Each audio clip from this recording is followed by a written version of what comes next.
A very good morning to each and every one of you who is tuned in on the show. Today is the 24th of June. The year is 2025. Beautiful Tuesday morning, and we are more than glad that you have chosen us to start off your day. I don't know, Victor, if you happen to have just scrolled through TikTok. There's some very dark humor happening. I don't want to get so much into it. If you know, you know. But there's like the dark humor happening right now on TikTok is just crazy. The kind of special breed that we Kenyans are is indeed special. I mean, who just came up with that thread in the first place? Even the idea of having, the dark humor. Yeah. This one is actually with regards to, alleged tomorrow's peaceful demonstrations. Exactly, yeah. commemoration. And Kenyans have just turned everything upside down. Upside down. Sometimes I think even during hard times, we just need to rejoice, all right? We just find joy in all the small things. Yeah. Yes, I know life might be pushing you to some corner, but we just need to get that comic relief in whichever way we can. Even here, we get our own comic relief. Yeah, for sure. As in, waking up at those ungodly hours, Marie will tell you, waking up and doing 15 kilometers run. She does every morning before she comes here. 15 yeah. to and fro. That is 30 kilometers. So I don't know what time you wake up. Those ungodly hours. Yeah. Yeah. Right? When you know, so if you see somebody running at 3 a.m.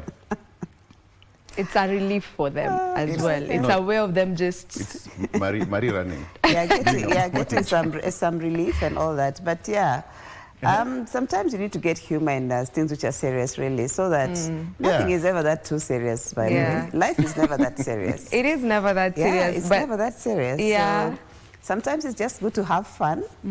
Yeah, and if I can run those 15 kilometers that Victor is alluding to. And she does it so well. At ungodly hours, believe you me, I'm having fun. Yeah, so so share the dark humor. What is it about? I'm not on TikTok. It's quite dark. I don't know if I want to say it out loud, but it's something like there's where they'll be having lunch tomorrow, and then there's a sleepover, and then there's their dinner. It's on social media. Yeah, it's over there, and the dinner is like somewhere. Okay, you just I don't want to get I think so much into it. Just go look into it, and you'll be surprised. Actually, how we try to turn everything into something to smile about or to laugh about, but it's quite dark. Anyway, thank you for joining us. We are going to be looking at several things. Of course, Victor will be having his panelists right here on the show as they talk matters politics, and I will be having a conversation on men's mental health. Remember, we did the same thing last week on Tuesday. As we finish off the month of June, it is only right for us to give the men the time they need, or all the support they need in just talking matters, their mental health, because it's not something that they often talk about, and it's not something that is often looked at, even not just by them, but just the entire society. We tend to just,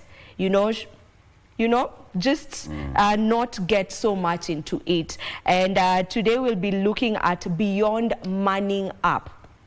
Healthy coping mechanisms for stress and anxiety in men. And joining me for that will be Kevin Nyamache, who's an educator and life coach, as well as Mudhoni Otieno, who's a counseling psychologist. You definitely want to stay tuned for that conversation. And our lines will be open for you to also get to share your experiences. Victor? Absolutely. Before that, we'll be taking a look at strengthening governance through democracy. We are in the democratic space, but we have to look at how we need to strengthen that in so many ways. Civic education, engagement that is between the institutions and all that, through political engagements, as well as everything that we really need to know when it comes to strengthening governance through democracy. That will be happening at exactly 7. Gibson Gesori, who is an advocate of the High Court, will be here. He's also a political analyst. Honorable Peter Rero, representing Kibra constituency, and Peter Njeru, who is a political analyst. All of them will be here. Let's talk about strengthening governance through democracy. Kenya, we've come a long way, and how can we continue to strengthen that? That's coming up at exactly 7. Right about now, Mari, it's your time. Indeed, a very good morning to you, and welcome to Good Morning Kenya from wherever you're joining us. And just to bring you up to speed with what will be happening in as far as the news is concerned, of course, we'll be talking about the Albert Ojwang's case and much more in terms of sports. We also have a first African actually taking the helm of the Olympics. All that will be coming up at the tail end of this bulletin. But we want to begin right where with Ojwang's murder charge, where interdicted Central Police station commanding station officer commanding station, that is Samson Kiprotich Talam, and 5 other co-accused persons will now be charged on Tuesday over the murder of blogger Albert Omondi Ojwang. Justice Diana Kavetsa deferred the plea taking of the 6 after 2 of the accused failed to raise legal representatives. The Director of Public Prosecutions has already preferred murder charges against the 6. Let's get more details with Ruth Wamboy. The 6 accused, Samson Talam, Constables James Mukwana and Peter Kimani, and 3 other individuals, John Gige Gitau, Jean Amito Abuao and Brian Mwanikinjue, were presented at Kibera Law Court. The Director of Public Prosecutions Councils informed Justice Diana Kavesa that the DPP has approved murder charges against all after a comprehensive review of the file. Maybe after the defense have also responded, we can get directions on maybe when to come. We can come tomorrow morning. On our part, we are ready to come tomorrow morning, but we'll subject to your directions.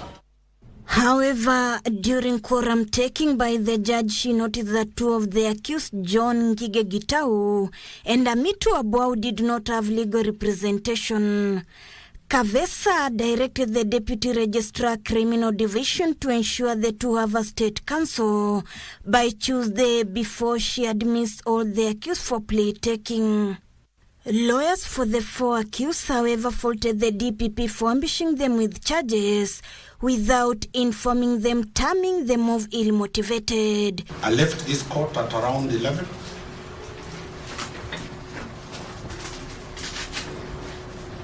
We understand the state wants to charge purely for the purpose of Wednesday's riot. And that is the pressure. They also argue that the DPP has not followed due procedure of closing the miscellaneous applications that are pending at Milimani's lower court first before charging the accused. I will handle you, then I will handle my normal course list. So if you are here you want to be here at 10 or 10:30? 10:30. 10:30. To allow us. To allow you. So now I cannot direct that they be remanded at Nairobi remand because of the short period.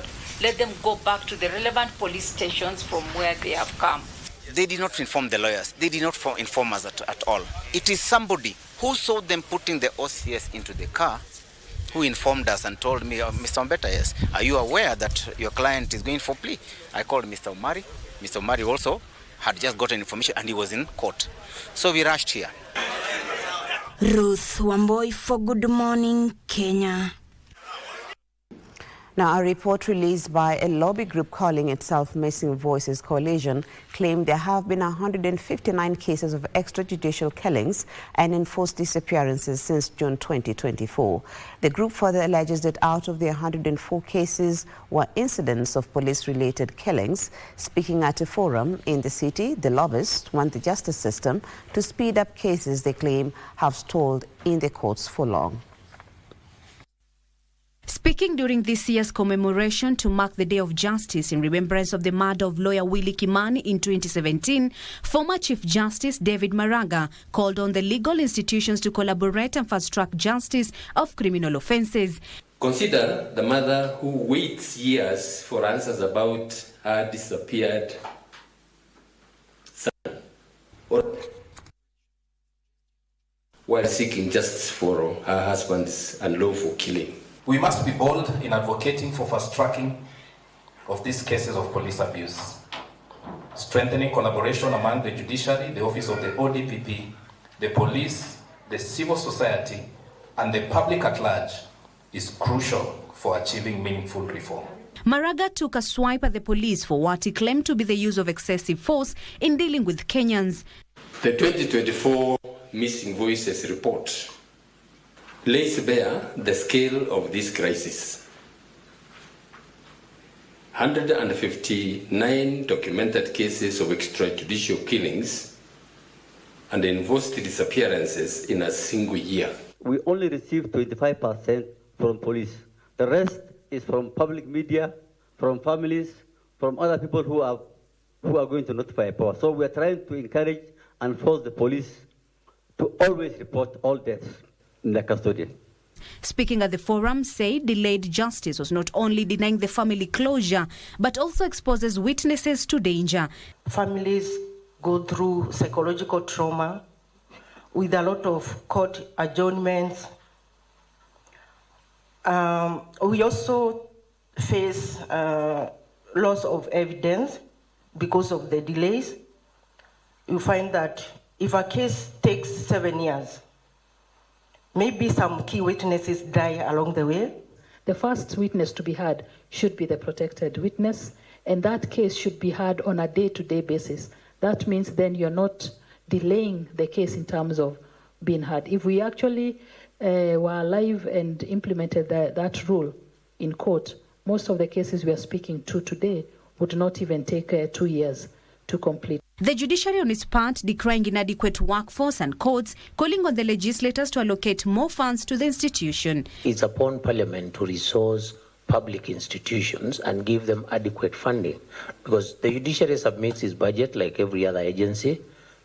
The Parliament committee that sits and looks at all these budgets and the entire House should be answerable to Kenyans on this matter of delayed justice on account of underfunding.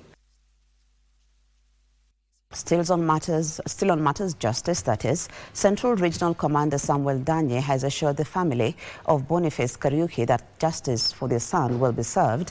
Danye, who visited Kariuki's family in Karirao village, that is in Murang'a County, acknowledged the growing public concern over police conduct, but urged that the actions of individual officers should not define the entire service.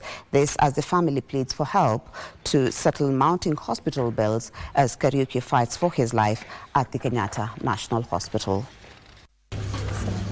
In Karirao village, Kangema sub-county, Murang'a County, a cloud of worry hangs over the home of Boniface Kariuki, the 22-year-old mask vendor who was shot in the head on Tuesday last week in Nairobi during protests over the death of teacher and blogger Albert Ojwang.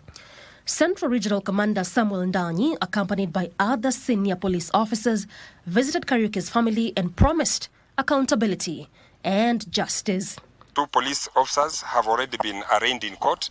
I want to assure you that we are working closely with the Independent Policing Oversight Authority, that is IPOA, and other relevant agencies to ensure that justice is served openly, fairly, and without compromise. However, for the family, there's a more pressing concern, a hospital bill that grows by the day. Kwa sasa imefika 1 million. Huyo kijana ndio alikuwa tegemeo wa hii familia, na hiyo bill, hii familia na wenyeji wa hii eneo mahali huyo kijana anatoka, hiyo bill hatuwezi kulipa. Kariuki, who underwent surgery last week, remains admitted to the Kenyatta National Hospital Intensive Care Unit, clinging to life. Now, the government says that employers owe the Social Health Insurance Fund some 21 billion shillings in unremitted statutory deductions. Medical Services Principal Secretary Oma Oluga says 44,000 employers are deliberately defying the law by not remitting the deductions on time and now risk being locked out of the system. Give to Caesar what belongs to Caesar. The government has told employers who have refused to remit social health insurance deductions. Medical Services Principal Secretary Oma Oluga said the hurdles currently being experienced in the national health regime are being aggravated by the blatant disregard of the law. And we make sure that going forward, the system works seamlessly. We can get our money by the 9th of every month. We can pay hospitals by the 14th of every month. All the employees in this country, whether in the public or the private sector, can get the services that they are consuming without a hiccup, without being locked out of the system.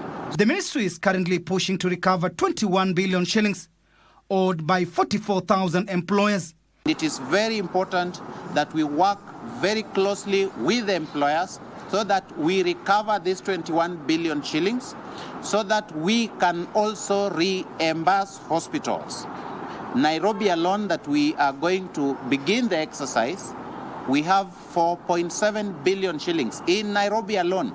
The Social Health Authority says it will head to the counties to sensitize employers and the devolved units on the need to remit monies to SHIF. And it's a very, very vital exercise because once those premiums come into the authority, we are then able to fulfill claims from our providers.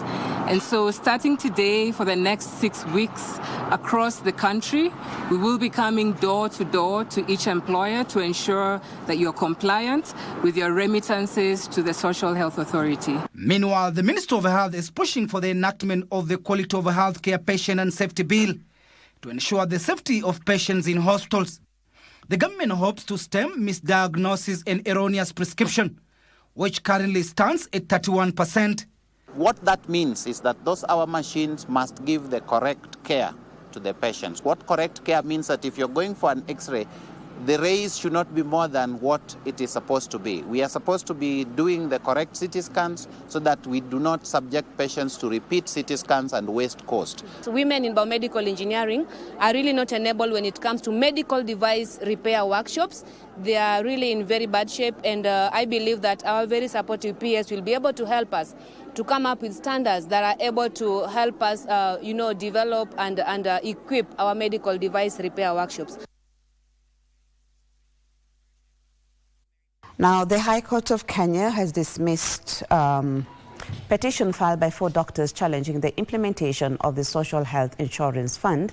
The petitioners had sought several prayers based on various arguments, including the constitutionality of mandatory registration and the deduction of 2.75% of the gross income of all Kenyans, whether employed or unemployed. Now, in his judgment, Justice Chacha Mwita ruled the petition cannot be considered without determination of outstanding issues in the civil appeal and petition E513 of 2024, namely Legality of Social Health Insurance Act 2023, Digital Healthcare Act 2023, and the Primary Healthcare Act 2023, and legality of mandatory registration and statutory deductions.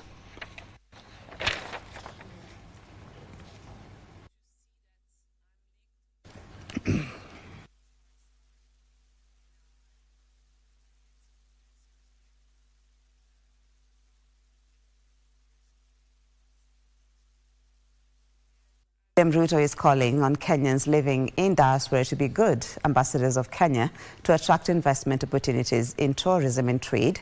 The head of state, who met Kenyans living in diaspora in State House, Nairobi, also said the government has secured jobs abroad for 393,000 Kenyans in 16 months. He said the government has also made it possible for Kenyans who have secured jobs abroad to acquire passports within 2 days.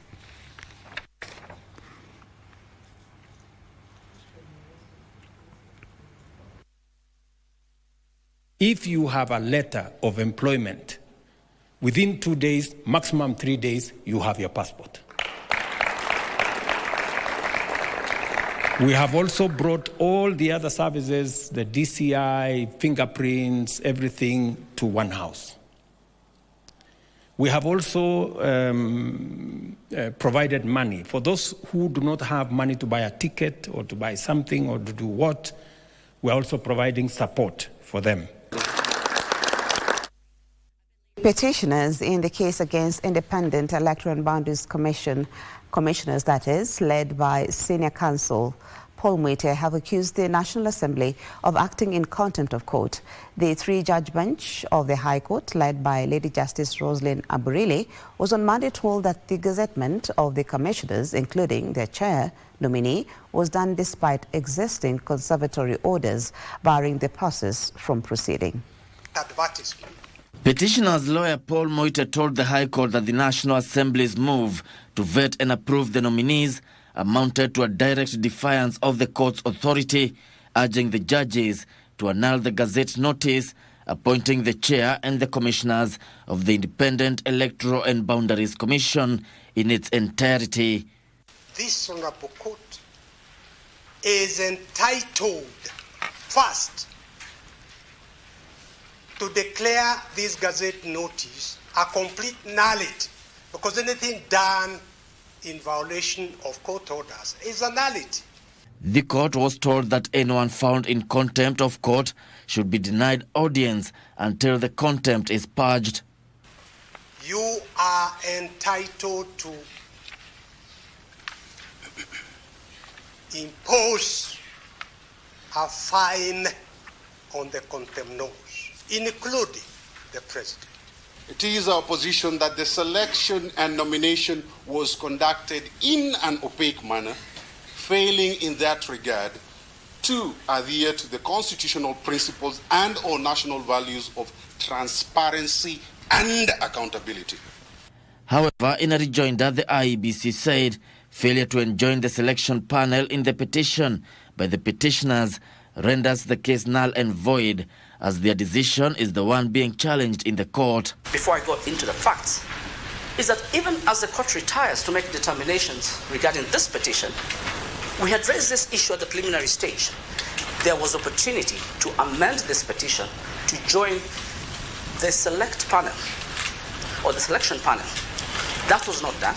The National Assembly does not offer secretariat services to the selection panel.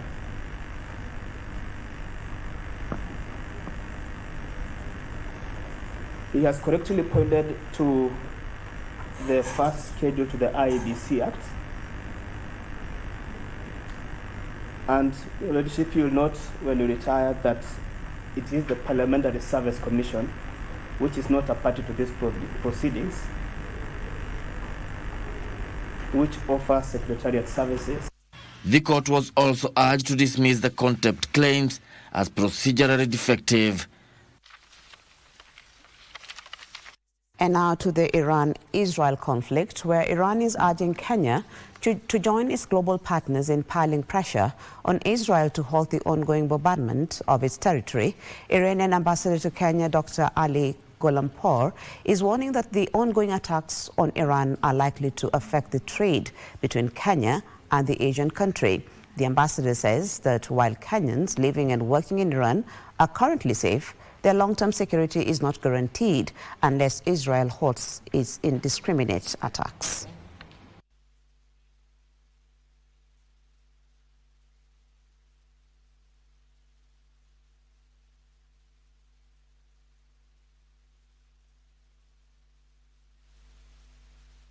Now there is no flight between two countries, and our businessmen are here based in Kenya for exporting, as you mentioned, meat to Iran. There is no flight, and then meat cannot be exported, and all the producers and exporters of meat in Kenya are heavily impacted since they have lost their opportunity to export and to make income and to keep their business alive. And in regards to tea, of course, it is again has a very negative impact.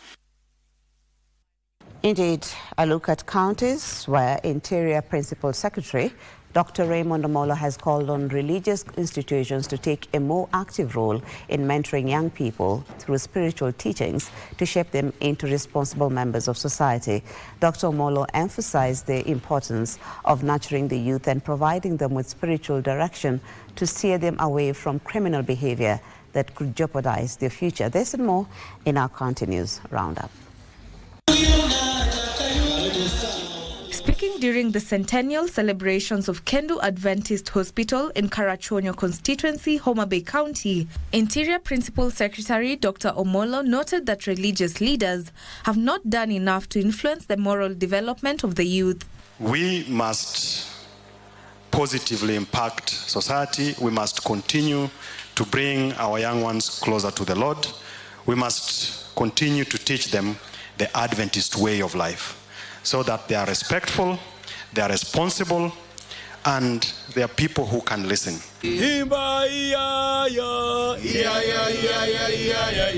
Meanwhile, human rights activists, together with civil society groups in Mombasa County, have called on residents to turn up in large numbers ahead of the Wednesday nationwide peaceful protest in commemoration of the youths who lost their lives during last year's Gen Z-led anti-tax protests.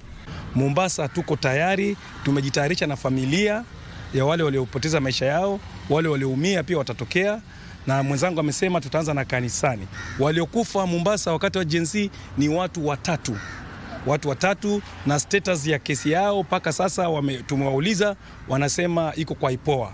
Still in Mombasa, a grassroots movement of women under the Mama Kenya organization has launched a nationwide peace campaign aiming to recruit 15 million women as peace ambassadors. Watoto wetu wamekufa, wameisha Kenya.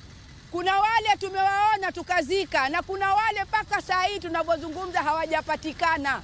Tutakuwa katika msafara wa maandamano wa tarehe 25 ya amani, kwa sababu tukifanya mambo na amani hakutakuwa uvujaji wa damu. Finally, in Busia County, over 300 students from St. Ignatius Secondary School in Matayos constituency staged a demonstration demanding the removal of the school principal on accusations of high-handedness. Tunataka wale wachache ambao wameongea hapa, sio kwamba tunafanya victimization. Tunataka watu waandikie zile grievances vizuri kabisa. Na hatutaki majina yao, tunataka tu zile grievances ambazo wako nazo ziandikwe chini kwa karatasi, ili tutakupatia mwongozo wa kufuatilia yale maneno ambayo wanalalamikia. Where the government has withdrawn 77 out of 430 reviewed pesticides from the Kenyan market and restricted the use of 202 harmful pesticide products used on crops. Ministry of Agriculture and Livestock Development Cabinet Secretary Mutahi Kagwe says a further 151 products are under review by the Pest Control Products Board, with a decision on their approval expected by December 2025. An additional 279 pesticides have been banned and restricted from users in the Kenyan market after review by the Pest Control Products Board.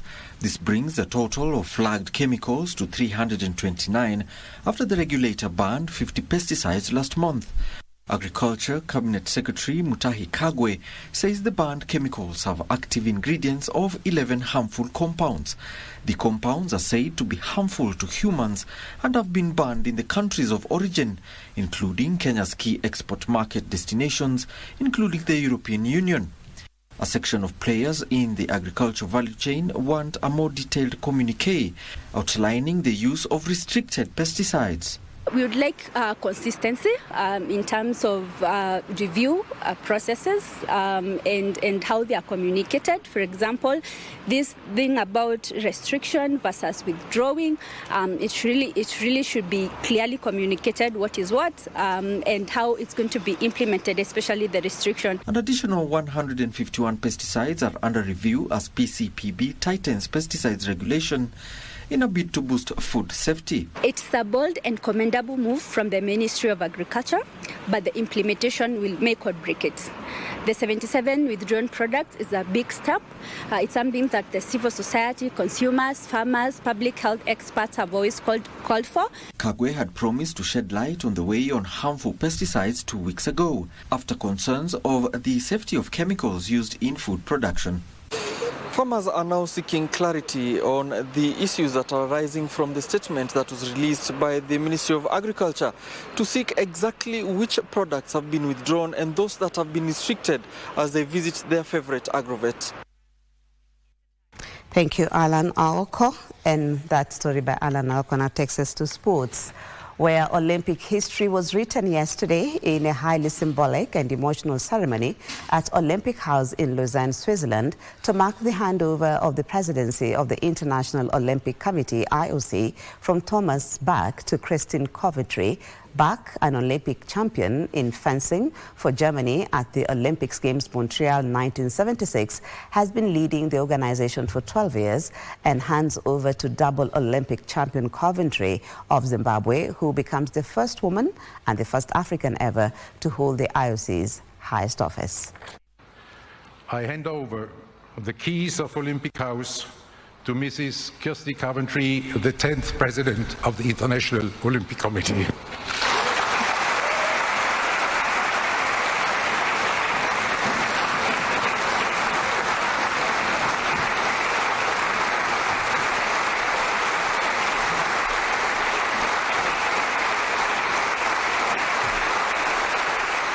The movement has been served by you, as you just mentioned, with pure passion and purpose for 12 years. You have kept us united through some of the most turbulent times, and you've led us to an incredible Paris, which I hope was one of the best ways we could all say thank you. You've left us with many legacies, one of those being together. And that's something that I hope we all feel for leading us with all that passion and that purpose for so many years and never wavering once from our values. Each of you has shaped this, our shared Olympic journey, in your own way. Your belief in our mission, your unwavering support, I have felt it every step. In difficult moments, it was your support that helped us navigate forward. Without all of you, the Olympic movement would not be where it is today.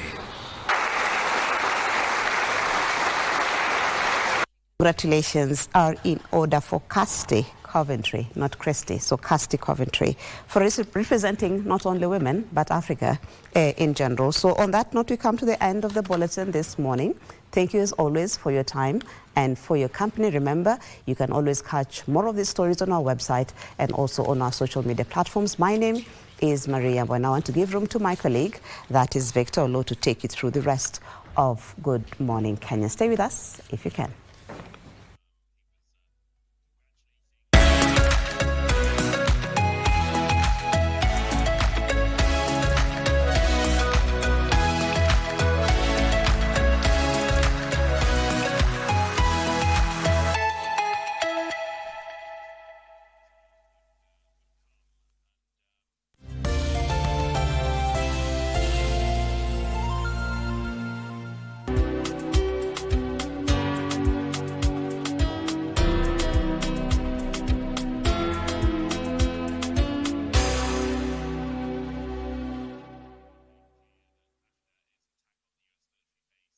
They say the earth without art would just be, get it? We circumnavigate the globe and traverse the local scene to bring you art and culture at their very best. From fine art, culinary art, performing arts, and even cultural events, you name it, and we have got you covered. My name is Kevin Kasioki, and I will be serving you this and much, much more each and every Friday at 8 p.m. only on KBC Channel 1.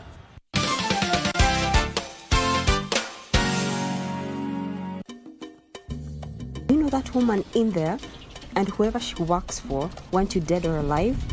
Who's in there? Caroline. What?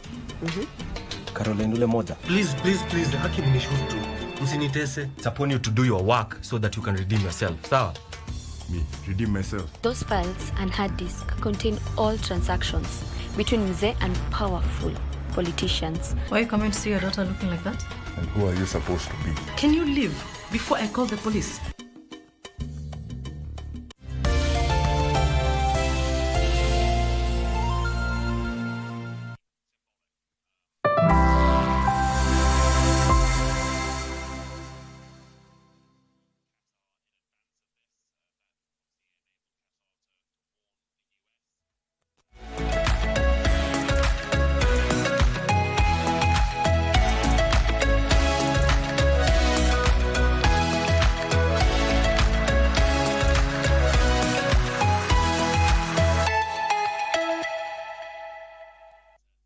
All right, welcome back. It's now 6 minutes past 7 a.m. Welcome back. It's a beautiful Tuesday morning. Still a cold one in the city, and of course, we are approaching the month of July, so we expect that to happen and to continue for quite some time. The only thing you can do to yourself is to stay warm, and of course, make sure that you be careful. All right. So today being Tuesday, people in politics, let's talk about things to do with democracy. Kenya is a democratic country, and we've been enjoying that for a long time now, and we need to strengthen it by all means necessary. That is our topic of discussion today, on how we need to strengthen our democratic space in as far as our country is concerned. So let's talk about strengthening governance through democracy. Strengthening governance through democracy. Those are two different things, of course. Governance and democracy are two different things, but how can we strengthen governance through democracy? That is what I want us to talk about. And you can also talk to us on our social media platforms as we handle that. Gibson Gesore, an advocate of the High Court, already in studio. He's also a political analyst. There you have him. He's not new to Jerusalem. He just disappeared from Jerusalem, and he's back. Wakili, yes. Good to see you. Good to see you. You're well? I'm well. Karibu sana to Jerusalem. Asante sana. While you're away. I hope we won't be bombed. we are safe. Okay. We are in safe hands. Yes. And of course, Honorable Peter Orero, who is a member of parliament representing the good people of Kibra constituency here in the capital city, already in studio. Mheshimiwa, again, are you with the bomb? To bomb us in Jerusalem. You know, that was the late Kajwang. Yes. Who said, while you are away. While you are away. It was a bomb. We all remember son of Homa Bay County. It was bomb. It was quite a time then. Mheshimiwa Peter Orero, karibu sana to the program. Thank you. We are waiting for Peter Njero, who is a political analyst, to join us shortly, but the show has begun. And so let me start with you gentlemen. First of all, Mheshimiwa, your key highlights. It's been quite a time in Kenya for the last 1 month or so. I mean, we started the finance bill here, we went for the public participations, went to parliament, and all that came to, a lot really happened. And as a leader, and of course, traversing the country in different, what has been happening there? What is your key highlight so far? Yeah, I think, I know it's quite a while that I've not been here. Yes. But what has been important the last 1 month is about the budget of this country. And budget comes after the BPS, budget policy statement. Then now it goes to budget estimates. And after that, then now we go for finance bill. Yes. I think it was just a week or two ago that we had the finance bill. But for the first time, the finance bill, the current CS, that is John Biden, engaged quite a number of engaged the public. Yes. For instance, he had opportunity to come to my constituency, in fact at night, from 7:30 p.m. to midnight. That is 6 hours of engagement. Yes, 6 hours of engagement. In Makina, right inside the informal settlement. And people had the opportunity to interrogate the finance bill, which already was out. And, you know, there have been different finance bills that had been circulating. Yeah. I think he had the opportunity to talk to Kenyans on the right finance bill. But most importantly, I think for the first time, he said he had not increased the taxes when there was public engagement. And when it was brought and the budget was read in Parliament, we realized actually he had not increased taxes as before. But we are waiting to see how he's going to balance this, because we had a bit of deficit in that budget. He had about 900 million deficit. That he promised that gap will be filled through domestic borrowing and also the international borrowing. And I think domestic borrowing was over 650 million, and the rest was for international borrowing. So we are yet to see how this is going to translate, because it requires the collection, the revenue. We have to consistently look at ways and avenues of collecting our revenue. And you know, this revenue is divided into three arms of government, that we have the executive, we have the judiciary, and also we have the parliament. So this has been one of the key highlights. But the other one also, key highlights about the, you know, this tomorrow, we have this agencies also. I think there has been highlight from all corners about tomorrow, but we are yet to see, because we are not there. Okay. I think basically those are the highlights of the moment. Okay. Yeah. Okay, some of the key highlights that as a Kenyan watching from the periphery and just analyzing things happening in our country, what are some of the things that you've carried with you so far? I think so far so good. What I can say is that let me start by the day we are about to celebrate tomorrow. It's my hope and my sincere expectation that it's all going to be well. You are a Gen Z. No, you know, we are all Gen Z by default, because we are all Kenyans and we'll be affected. You know, my office is right at the center of Parliament Road. So whichever way I'm affected. So I'll need to know how to tread carefully, not to be caught in the chaos. That's why I'm hoping that it all goes well. So that is a very significant day, and I think for the foreseeable future, that is going to be a day which will be marked with a lot of emotions, which will be marked with a lot of expectations, because we will need to be able to reevaluate ourselves, how far we have moved, or what strides have we made to avoid such an incident, which of course affected us greatly. And I'm glad that Mheshimiwa said that the CS Treasury was able to take the cue and even engage Kenyans immensely to ensure that he's able to harness what is called public consensus towards the finance. But this one has gone quietly. Nobody has been able to raise an eyebrow. I think if there are issues which Kenyans understand that indeed this is our country, and whatever is being made in the budget is something which affects us. So, and the promise of not adding any more taxes, which was really getting under the skin of Kenyan, is something which we need to commend him for. That he was able to be very Solomonic in terms of crafting, with his team, of course, in terms of crafting whatever they had to craft to ensure that Kenyans would be able to buy in what, and he did a good job. Went even to the media, tried to explain to people that this is exactly what we are doing. You see, Kenyans are not very callous people. They are people who expect to be engaged, to be involved, be told why, to actually be told something which makes sense.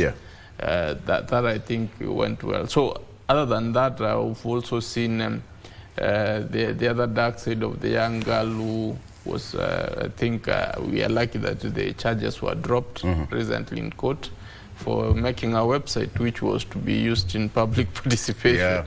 So, you know, we are testing, we are testing the systems of our judicial vis-a-vis public participation rights. And that came in handy. I think she became a star because she was represented by almost everyone whom she didn't know. And that, of course, marked something that Kenyans can stand up to. And the fact that the charges were dropped demonstrates that we are maturing in terms of knowing what allegations are supposed to be able to proceed to court and what should not be able to proceed to court. The other highlight is not really about Kenya, it's about our friends Tanzania, which which really put us in loggerheads with our neighbors. And that, of course, is about human rights. And I was talking to somebody last night from Tanzania, and they were saying that, you know, the kind of fire you guys lit, you don't know what it's still doing down here, because the spirit of activism, the spirit of what country are we in, why are we like this? People have started to ask themselves, why do we still have the independence constitution which was discussed in Lancaster? Why are we doing this is the kind of debate which people have started asking. And I think of recent, as yesterday, we, as the Law Society of Kenya, we were supposed to fly in November to Zanzibar for the East African Law Society, which has been there for 30 years. And we've been doing rotational. So it was the turn for Zanzibar to host us. I think due to such things, the president, the chairman, the president of the Law Society of East Africa and his council decided that we cannot guarantee the safety of all the 45,000 lawyers who might want to come and enjoy Zanzibar and discuss legal issues. So the venue has been changed. Recently, we have admitted Ethiopia to the East African Law Society. So we thought, why not do it in Addis Ababa? So that speaks volumes. I think you can see even the Tanzanian Airlines has been denied access to Europe. So they have resorted to actually allowing flights which they had not allowed so that they can bring in tourists, because that, of course, will affect their tourism. So they have had to go through extra lengths to suffer for something which they really didn't have to, because they could have treated or handled this better, but they chose a different way, and it is what it is. Great.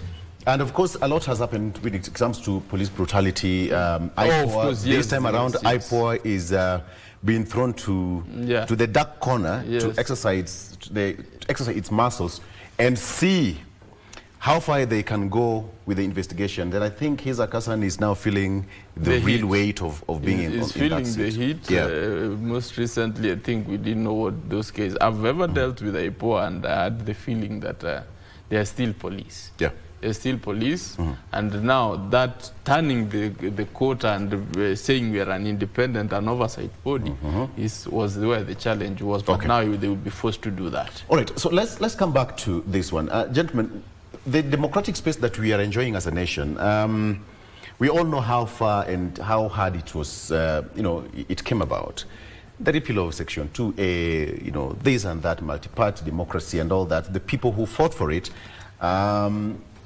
you're lucky enough that you saw the process until Mheshimiwa, the promulgation of the new constitution that we are in today, which is quite a good copy that we are enjoying. But how do we strengthen this? We are in a country where democracy is democracy, and it has its limits as well. Let me start with you as a member of parliament, Mheshimiwa. That house plays a pivotal role to sustain and to make democracy a strong pillar of our nation. How do we strengthen it?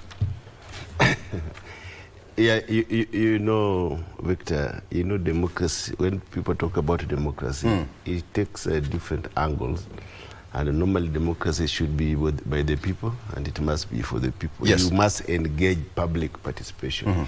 You must allow public opinion on this. And Article 1 of the Constitution rests the power of governance to the people. Because it's about the people that gives others the authority to govern. Yeah. But all said and done, the 2010 Constitution did not just come from 2010. We had a struggle to change this country from political de jure party, I think the lawyer here will agree, to a de facto. That means we were a single party state for a very long time, that the word of the president and the word of the ruling party was law. If you saw the rule of Moi and the current rule of the people we have now, there has been a great change in terms of governance. Long time during elections, we never even used to have election for the president. Yeah. I never saw it happen. It was a free will. It was a free will, and people always believed that the president was to rule until he dies. You know, our first president ruled until he died. So this moved to our second president. So until democracy was brought through a multi-party state system, where now we had to choose between different people vying for the presidency, it brought a lot of freedom. So democracy is about freedom. We are in this country, one of the most democratic states almost in the world could be Kenya, where you are allowed to speak your mind, and most of the time you are let free. But this democracy must be strengthened. And one of the pillars that must strengthen this democracy is the legislative arm of the government. That is the parliament. Because we are legislators that must make laws which resonates with the thinking of the people of this country, and which protects the rights of the people of this country. I think Article 36 and all the articles within the Constitution, we have cases where the rights of people, we must protect the rights of people. Yeah. So which are these institutions that we need to strengthen so that the rights of individuals, of Kenyans, are protected? So we have various arms of the government. One of them is judiciary, because they interpret the laws that we make. The legislations that we make in the House must be properly interpreted by the judicial system. So the Judicial Commission and the judiciary must be strengthened. They must be given room to interpret the laws accordingly, so that the Kenyans can get their rights. That is one aspect of areas that we need to strengthen, so that we have our democracy flourishing. We must also look at other areas. We have the police. We must look at the laws, the roles of the police in this country. We must look at the roles of IPOA. We must look at the role of civil society, the Law Society of Kenya.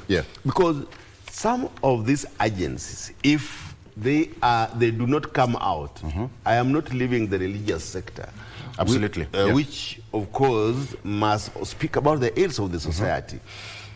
We have seen how the religious sector has contributed towards the realization of democratic space with this country. When you talk about the Okulu, Justice Okulu, he contributed a lot to the democratization of this country. We also is it Ndigi Mwananzeki? Remember Ndigi Mwananzeki? Also had a lot of input in terms of realization of democracy in this country.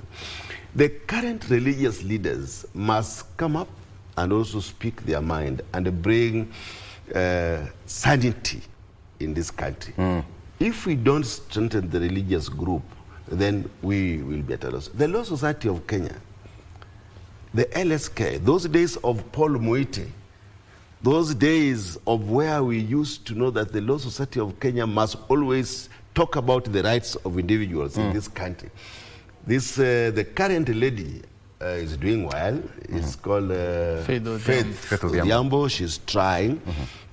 So that the Kenyans must be able to enjoy the fruits of democracy. These are some of the areas and the pillars that we must strengthen, so that our democratic space is maintained and increased. The legislation that we make within the House must be sober legislation. We must not make this country to be governed in a way that the interests of the majorities are threatened. That is Wanjiku. Yes. Wakili, he talked about judiciary, he's talked about the House of Laws, that is the National Assembly, and of course the Senate, and of course trickling down to the county assemblies, so to speak. How, in your own perspective again, we really enjoy the democratic space that we are in as a country. But how do we strengthen it? I'll come back to the misuse of the democratic space that we are enjoying. I'll come to that, because it seems that too much of it is also becoming too dangerous for us. Yeah. I think the best way to strengthen democracy is by looking at the three elements, the three arms of government, because the three arms of government are supposed to work like a stool. Yes. Three-legged stool, where one is the executive, the legislature, and the judiciary. These should be distinct bodies which should be able to work independently, separately, but should be able to work towards a common purpose, and that common purpose being Kenya. We should always ask ourselves that what does Kenya want? What does Kenya want? And that is the best way we can be able to strengthen democracy. You've seen in mature democracies, places like the US, Trump gives a decree. I think more or less he rules by decrees, that he doesn't want to see all migrants. And that's it. Of course, he starts the process. The other day he said he doesn't want to see students coming to study in the US, but the court told him no. That has been our system. You cannot just change it by just giving a declaration. So that is how you get to check the systems. Everywhere world over, be it kingships, be it so to say monarchies, any executive, they will want to maintain absolute power. So it's upon Mwananchi to actually be able to stand out. And how does Mwananchi stand out? Through parliament and through an independent arm, which is the judiciary. These systems were, democracy should be celebrating 800 years ago, and this started with the Magna Carta.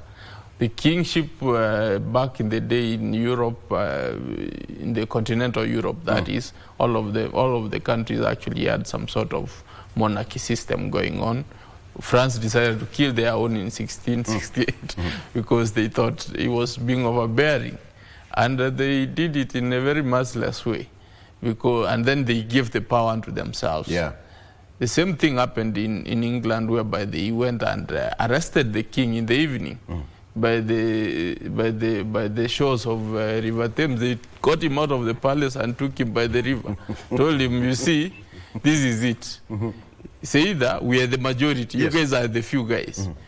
It's either you rule by what? They had drafted some document. That document is what is called as the Magna Carta and has been celebrated as it.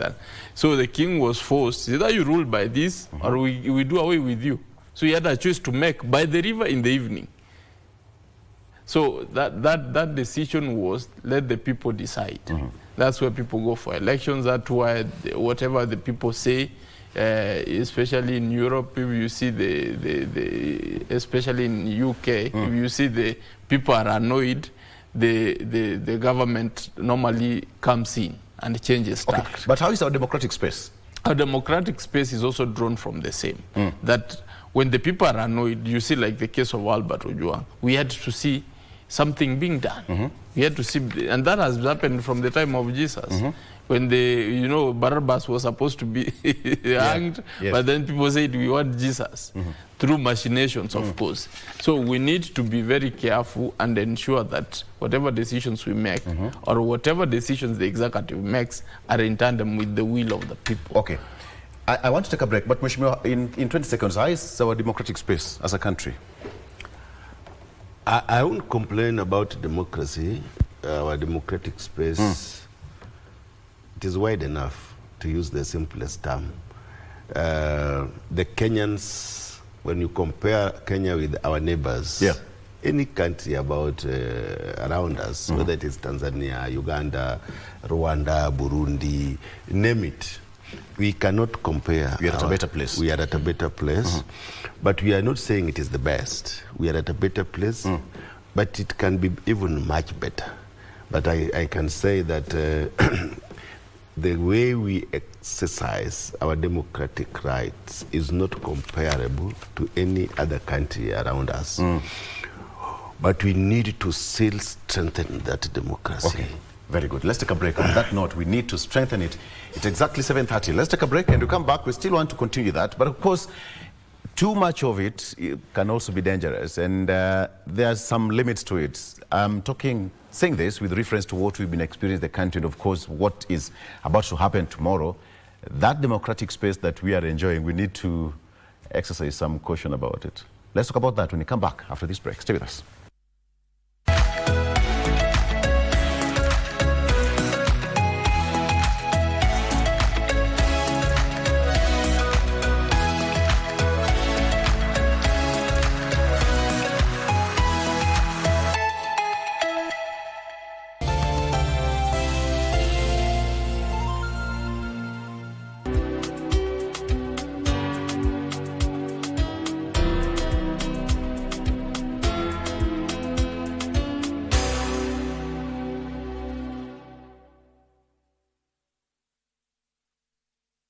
Nineteen nations will compete in the Total Energies CAF African Nations Championship, Kenya, Uganda, Tanzania 2024, which will be staged from 2nd to 30th August 2025.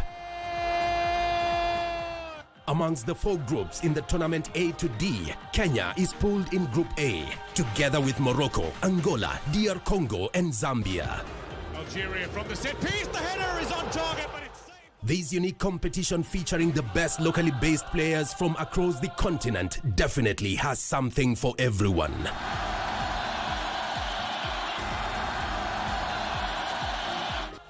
Just bring your A game as you let it flow live and exclusive on KBC Channel 1, your true sports partner. What's inside? My stuff. What is inside? What are you doing with her clothes? Leave this compound. Talk Wende. On what? I'm the man of this house. You're going to leave as I instruct. Or else... Else what?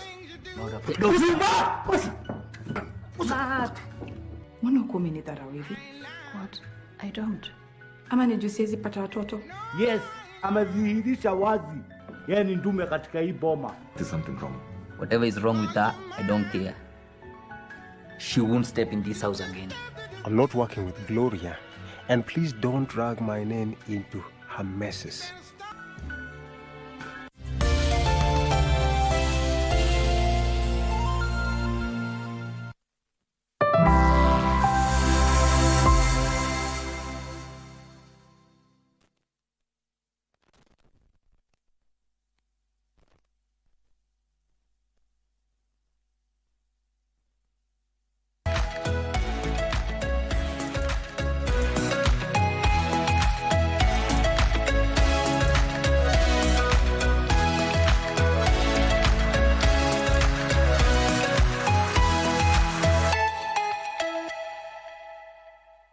All right, and welcome back. So, Mheshimiwa, it was your time. Before we took a break, now let's just circle back. There is this aspect of citizen engagement, which, again, in our constitution is I think, is one of the backbone of a democracy. Public participation. It happened in your constituency during the finance bill, and I feel, was it almost a month ago, during the NGCDF engagement, across all the 290 constituencies, that also happened. So when you talk about democracy and Wanjiku, how do you bring these two people together, democracy and Wanjiku? Because without democracy, Wanjiku is not there. Without Wanjiku, there's no democracy. I think that is why it was within the presence of thoughts of our great lawyers to put what is called public participation. Yes. Although in Parliament, we are still trying to see the threshold of public participation, because the number is not determined, the days are not determined. So it is within an individual jurisdiction to say that they have carried out a good public participation. It has not been anchored. The threshold has not been anchored within the Constitution. But all said and done, an attempt to engage the public in a reasonable manner reflects what is called a public participation. So in all this about the NGCDF, you remember all the MPs were released to go to their respective constituencies to try and engage with the public to see whether they support the NGCDF. NGCDF, this is a fund that has been given not to the MPs, but to the constituencies, managed by the constituency managers, and bringing infrastructure development and also the bursaries for the students. And after the public participation, you realize the majority of Kenya had very positive statements to make about the NGCDF. So this is the Wanjiku we are talking about. We are talking about the people on the ground. Wanjiku represents the opinion of the people on the ground. The final consumer. The final consumer. Yes. So when you engage the final consumer, then the end product will contain the thinking and imaginations of the final consumer. So it will be a reflection, a total reflection of the opinion of the majority. So when it is a total reflection of the opinion of the majority, now we say the process has been democratically conducted. So public participation in world of our mature democracy, it is borrowed heavily from the mature democracy where people are engaged to see really what does the country require. And what is a country? A country is made up of the people and the resources. So what the people require is what makes and what brings up what is called a public participation. But the same one you were talking about, do we really understand or appreciate the democratic space that we are enjoying? I mean, there's people who literally, went to the trenches for us to enjoy what we're enjoying today. Are we misusing that space? I think you brought a very a good term. People went to the trenches, and some of the people who are now here, in our language, I don't know how you translate it, that when the rain, a heavy rain has stopped, you might not remember tomorrow that there was a heavy rain. You cannot, I don't know how you can translate it. You are a linguist. You don't. So there are people who suffered for this democratic space to be where it is. We had a brutal system of governance that inflicted and even killed people who were pro-democratic, who were pro-democracy. We have many of our sons, when you talk of Wakina Nyona, who fought for this, Wakina Matiba fought for this, and for us to get this, I am not trying to underestimate, and I would not just want to say that one of the still leading people who are on trenches, there are many people, but one of the leading is Raila, who is still there and fought for the democracy. We are people like Paul Moite, Gitobu Imanyara, James Agri Orengo. That time they fought, they were on trenches for us to get this democracy that we have now. Yashpal Gai, the people who went to do this, to write the constitution. So we are saying that those who fought for this democracy, this democracy did not just come. So it must be safeguarded and must be guarded jealously by the current generation. History repeats itself. They need to understand what brought this up to where it is. They must go back to the history. And therefore, the democracy that we are enjoying now must not be misused. It must be guarded by different arms of government. And where we have reached as a Kenya, people can never go back. Where Kenyans have reached now, if you want to take them back, it is you who will go back, but not the people of this country.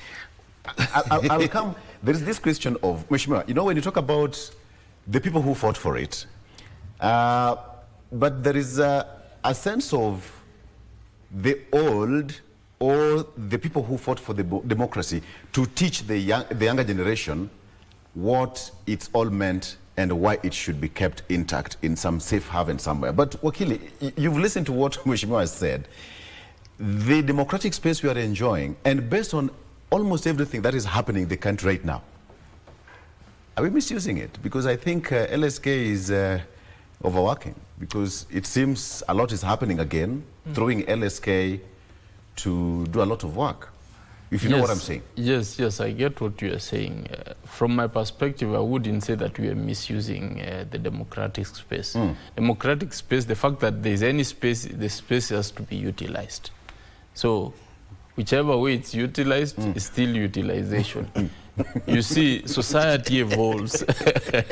Society evolves through different stages, and we cannot claim that we are fully evolved.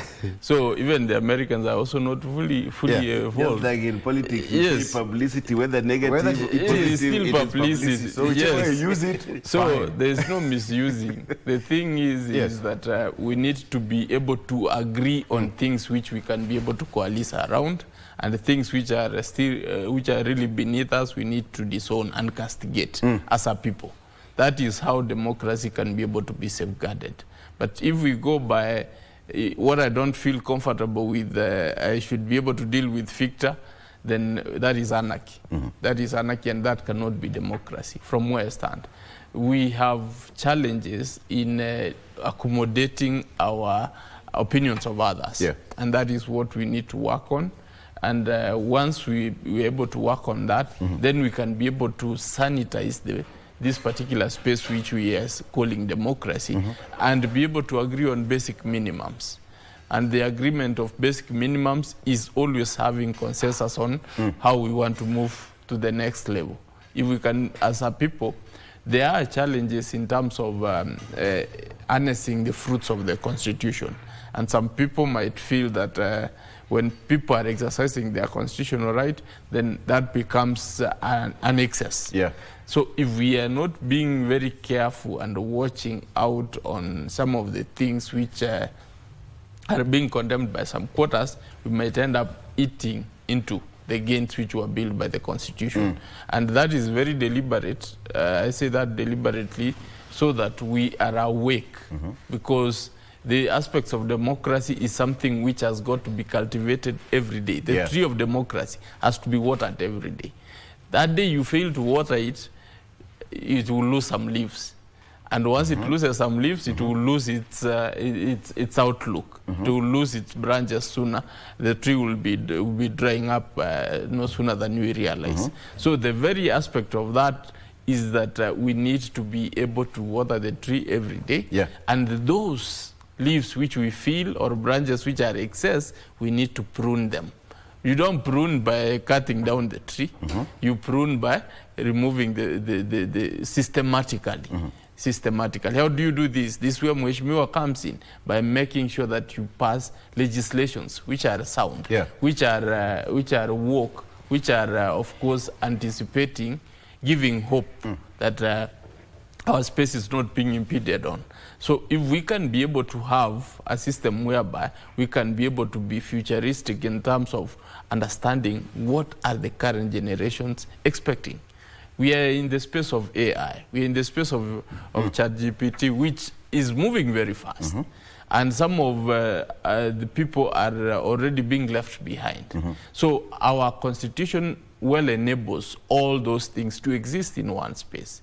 If we can be able to move to that perspective and be able to actually, for example, if I can give you a very good example, courts were very conservative in terms of service. You have to look for Victor wherever he's hiding, whichever hole he is in.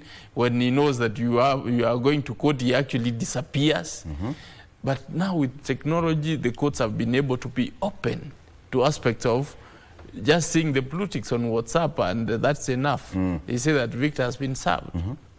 Whichever hole you are in, even if you went to Mogadishu, we will be considering that the case should be so that justice can be able to prevail. But so if we cannot be able to move in tandem with that space, then we are not living in the reality of the times. So that aspect of civic education, that aspect of us opening our eyes and being woke to what the Constitution anticipates and what the societal development stages we are taking, then we got caught in between and we started. It will remain constant. And then, Mheshimiwa, when you look at it, the younger generation and the people who brought this constitution and the democratic space we are enjoying today, it seems there's a big gap. But who is there to remind the younger generation or the Gen Z or the future generation of why it should be upheld and strengthened? That, okay, fine, we have it here, but we need to exercise some caution even in exercising it. Yeah, I think because we have my learned friend here, a constitution which has served for at least 10 years, it's ripe for a review. Like now we have a 2010 constitution. Some of the Gen Zs did not participate in this constitution. And now that it is within their right to participate, and it has taken almost 15 years, it is time for the review of this constitution so that we bring them on board that what we are going to make in the constitution contains their opinion, so that they can allow the older generation to smoothly transfer the knowledge that they had when they were making this constitution, so that it is in tandem with the knowledge and the opinion of the current Gen Zs. So we have, the constitution is not static, as we believe. It is not static. It goes with the demands, the current demands of the people. And now that we have a population which is heavily below 35 years, we need to have a constitution that resonates with their thinking. And that constitution, as my learned friend has said, should be futuristic. It must respond to the thinking of the future generation. So I would wish that the Kenyan people, those who are involved in this constitutional dispensation, to relook and think on a way that we must take this constitution back to the Kenyans and see how we can put the interests of the Gen Zs also in this constitution, so that it is not at variance with their demands, and so that the knowledge and the people who fought for the 2010 constitution, there should not be a gap between the current generation and the older generation. And this gap can only be filled through a constitutional implementation. So we would rather have a new constitution again. We need to have a referendum. We need to have opinion of the people put again in the new constitution. And this will make the current generation feel that they are part and parcel of this. Let's talk about the rights of respect to human rights that we have experienced, and of course LSK is coming here very, very, very strongly, and Parliament also plays a very key role when it comes to the respect to human rights and all that. Wakili, when you look at the whole spectrum, and basically what has happened in the country in the past few months or past 1 year, according to statistics, is like around 60 people. Since last year, it's now close to 60 people. Younger generation died because of, violence and police brutality, disappearances, and something like that. But then now, they were expressing their democratic rights, and here it comes that 60 people died in one way or another. So how do we bridge this so that whenever you are exercising your democratic right, the rule of law and respect to human rights is also upheld? I think the major thing in this discussion, Victor, is the police. And that has been a very constant reminder in our face. It has been stuck in our face and we're not seeing it. How do we train our police? What is the chain of command of our police? Are police well skilled and tailored to be able to enforce the law in the current dispensation? In the 2010 Constitution, are they alive to the rights and obligations of or their responsibilities under the 2010 Constitution? My guess, no, they are not. Why is that? We were supposed to carry out police reforms under the new Constitution so that their training, their command structure is in tandem, so that it's a service, not a force. But by all means, all the successful regimes which have been able to take from 2010 have not been able to do that. That is where you see IPOA being a very toothless dog, because it was supposed to ensure that whatever police excesses that they are able to come in and be able to deal with that. So that a policeman is not a law unto himself. Police cannot be able to accuse you under fiat and say that, you know, I can still arrest you. You know, that threat should be able to be lost in the old dispensation. If we can be able to deal with police reforms, from where I sit, I think, and sense it, the people we need to sensitize more are the police, because the command structure, the way the police are trained is that to believe that they are different people, they are superior character, or they are superior human beings, as opposed to the people they are supposed to be able to serve. If we can be able to change that, and for some reason I can understand why the system or government is not able to do that, because it works well for them. They are able to do things which they want to do. But then, if you are speaking about the 2010 Constitution and the rights which are entrenched therein, then we cannot be doing ourselves a service with the police force the way it's structured. So we need to go down. I think with the case of Albert Ojwang and all the other agency demonstrations which happened and we lost lives, we need to start questioning ourselves. What is not happening right? And from where I sit, the police force is something we need to put on the table and discuss them, and be able to figure out how do we ensure law-compliant police enforcement. Very good. Mheshimiwa. Now, just as he is saying, one thing is, when you look at the police in UK, how they handle the demonstration, you would not know that those are policemen. They even never use their guns at all. So the training aspect is very crucial in this country. And I wonder, because we must have picked the training, because we are a colony of the British. We must have picked from them. I don't know why ours has deviated, because we picked everything. When you go to... They have evolved as you were stuck with the old system. You wonder why we are laughing. When you go to I've been in the House of Commons, I think 5 times in the UK, just to see how they conduct their parliamentary business and how they are. We copied everything, almost everything, from their system. And even the structure of the governance. Theirs have evolved. Ours, I think, we are static. We need to resurrect our training from the slumberland. We need to make the police as a service. They must be, because they protect, everybody should be protected by the police. Yeah. I can tell you, when we were growing up, when you see a policeman, you run to the opposite direction. Because we have been socialized to believe that the police are not friendly to the people. But we need to move from that belief. We need to move and see that the police protect the people. When you see a policeman, you run to him. That now goes back to you as legislators, because it is where laws are made, and you can easily compel that body to reform as parliament. And I think that is why we have the IPOA. That is why, because it is contained within the Constitution, even the 2010 Constitution, the police is supposed to be a service. But now, the implementation aspect, I think the governance, the structure of the ruling party, they should take a systematic approach, and they must have an intention to make the police be a service. There must be deliberate efforts, and you know, deliberate efforts, they don't come easily.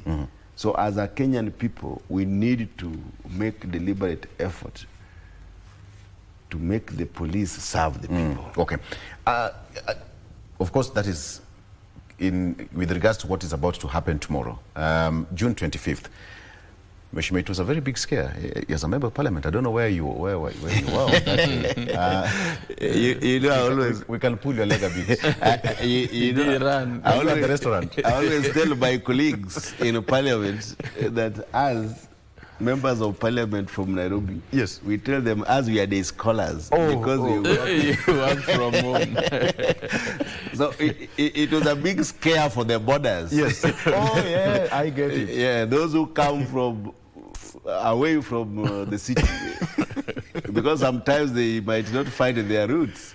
You know, I've never heard of this. As a day scholar, I just walked through the gate. Yes. And went to my constituency. It's about to happen again tomorrow. But even tomorrow, if they come, I'll walk. I'm a day scholar. You just carry your books and go back and work from home. When it comes to that, Mheshimiwa, nobody saw this, that in a Kenya history, we'll be marking this day. Tomorrow, it's already out there that June 25th is becoming a day to be remembered. I mean, it must have been a very sad day in the history of this country. 60 people, some of them are permanently maimed because of what happened last year, and 1 year on, we are still talking about this. In 1 minute, how can we change this narrative for better? No, we cannot run away from the fact that it was a dark day for Kenyans. Yeah. And especially because it involved the youths. And for a while that it was growing up, and nobody expected that it would reach the crescendo. Nobody expected that it would reach that level. But I think as a country, we have learned, you know, you only learn from experience. That experience made us learn that these young people can also mean business. Yeah.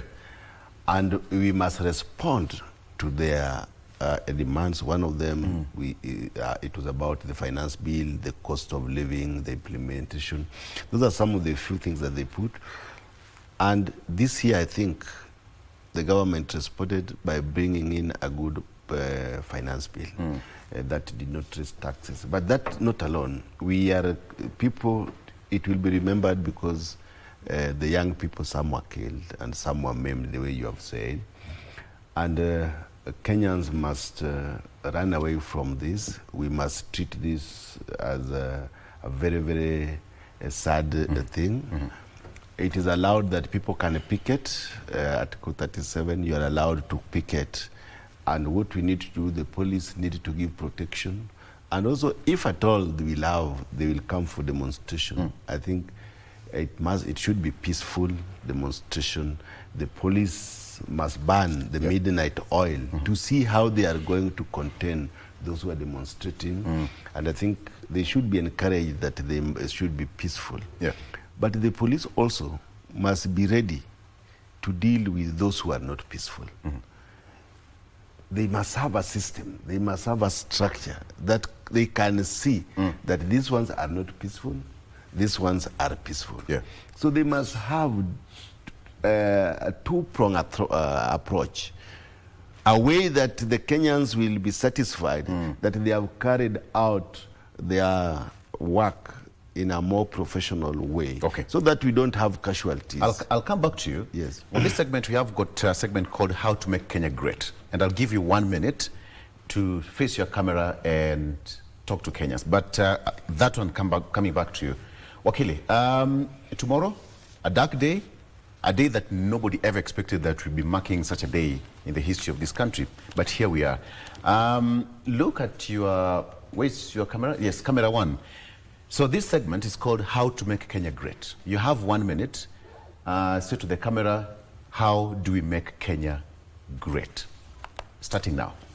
I will start by a quote by Nelson Mandela and say that for us to be a great or a civilized nation and a developed nation, Mandela said in his own perspective that in that regard, a nation is judged by how it deals with its weakest. How do we deal with our weakest as Kenya? How do we deal with our children, school-going children? How do we deal with our sick people in hospitals? How do we deal with our demonstrators who are selling masks, who are trying to make a living even amidst a demonstration? How do we deal with our people with disabilities? How do we deal with those ones who are not able to make a living, like people within the constituents of Mheshimiwa? That is how we can be able to make Kenya great. If we can look at the small things and be able to deal with them in a very civil way, we will be a developed country which we can be able to surpass anything in this world and ensure that every right belongs to every Kenyan. Once we can be able to recognize that, and every Kenyan can be able to draw from the goodwill or from the bread basket of the Kenyan development, then we will be a developed country. We will be a hopeful people. We will be people who will be unstoppable. I saw the U.S. President Trump praise his military, how they went and attacked Iran. I don't know whether they actually did that because the other quarters are saying that they misfired. But you know, you need to sell your people a hope that no other military in the world can do that. We need to be at that particular position where we can be able to claim at least one thing and say there is something as Kenyans we can do way better than anyone else in the world. Right. That one will make us great. Your 1 minute is over. That is Gibson Gesore. How to make Kenya great, in his own opinion. Mheshimiwa, in 1 minute, how do we make Kenya great? His camera 2. That is your camera. Please look straight to the camera and address the nation how to make Kenya great. I think all said and done, one thing that is very crucial is that we must love our country. We must not allow our country to go to the dogs. And one way of doing this is to uphold the rule of law in this country. We must strive to have a united nation. That means we have 42 or so tribes, but the diversity of our tribe should give us the strength to hold together. Yes. And we must shun tribalism so that we be as a Kenyan people, as a nation that have a united approach towards tribulations, towards difficulties. We must have also, for us to make this Kenya great, we must have equal distribution of resources to all parts of this country so that everyone will feel that he is being taken care of. We must also hold democratic rights. We must not infringe on the rights of individuals in this country. And most importantly, we must make Kenya a free society. When we got the independence, we said that we will bring about the health care, education, and we must remain agriculturally active. Yeah. So when we do this, then we will make Kenya a great nation. Thank you. All right. All of them, a minute each, in their own opinion, how to make Kenya great. Thank you so much for being a part of the show. Gibson Gesore, an advocate of the High Court, is also a political analyst. I almost said something, but it's okay. I'll say that next time, Wakili. Member of Parliament, who is a day scholar. In his own right. In his own right. Who is a day scholar and a member of Vitabu in the morning, go back home in the evening. Yes. A very good thing. Mheshimiwa, thank you so much. And say hi to our fellow day scholars. Yeah, Kubra people. Kubra. You know, Kubra nation. You hapo lazima, if you know, you know. Asante sana. And now you as a viewer, thank you so much for your valid company. Before you go, gentlemen, what's your newspaper there, Mheshimiwa? Just raise it up. Let me start with mine. On the front page of the Star newspaper, Ruto crisis inside debt burden. That is also on the front page of the Star newspaper. Revenues and critical projects stall as state grapples.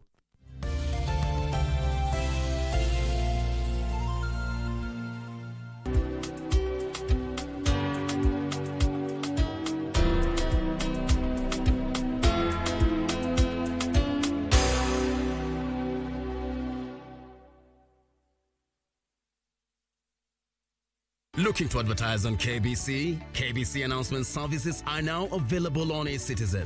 Visit kbc.ecitizen.go.ke and fill out the online application form. It's simple. 1. Complete the form. 2. Upload required documents. 3. Receive a quotation based on word count. And 4. Get notified via SMS when your announcement is ready. Please note, clearly indicate the type of announcement, service station, and all relevant details. 2. All applications must be made online only. Manual submissions will not be accepted. And 3. Announcements will air after news bulletins. For assistance, reach us on email ecitizen@kbc.co.ke or use our social media handles, Facebook, your Facebook account, and X at your X account. Or you can call us on 0723-892-654 or 0734-780-124. KBC announcements. Simple, fast, and digital. Semana Spokes. Hapo hapo. Semana Spokes is a bold, enlightening television show that offers Kenyans a direct line to the heart of government operations. Hosted by the government spokesman, Isaac Mwaura. Welcome to Semana Spokes Bonga da Gava. This weekly program features candid conversations with senior government officials, cabinet secretaries, and heads of key parastatals as they break down their ministry's achievements, challenges, and strategic plans. Cage aquaculture farming, yes. 8.7 billion. Yes. So there's a lot of money. There's a lot of, and we have not even tapped the potential. As we get closer to start constructing the first nuclear program, we should have a robust regulatory framework. Thank you, the spokesperson, for this chance where we are able to converse with our government. Semana Spokes. Hii sio story ya jaba. Sio story ya jaba. Mimi ni Mkenya mzalendo daima. Thank you. Tuesday at 8 p.m. only on KBC Channel 1.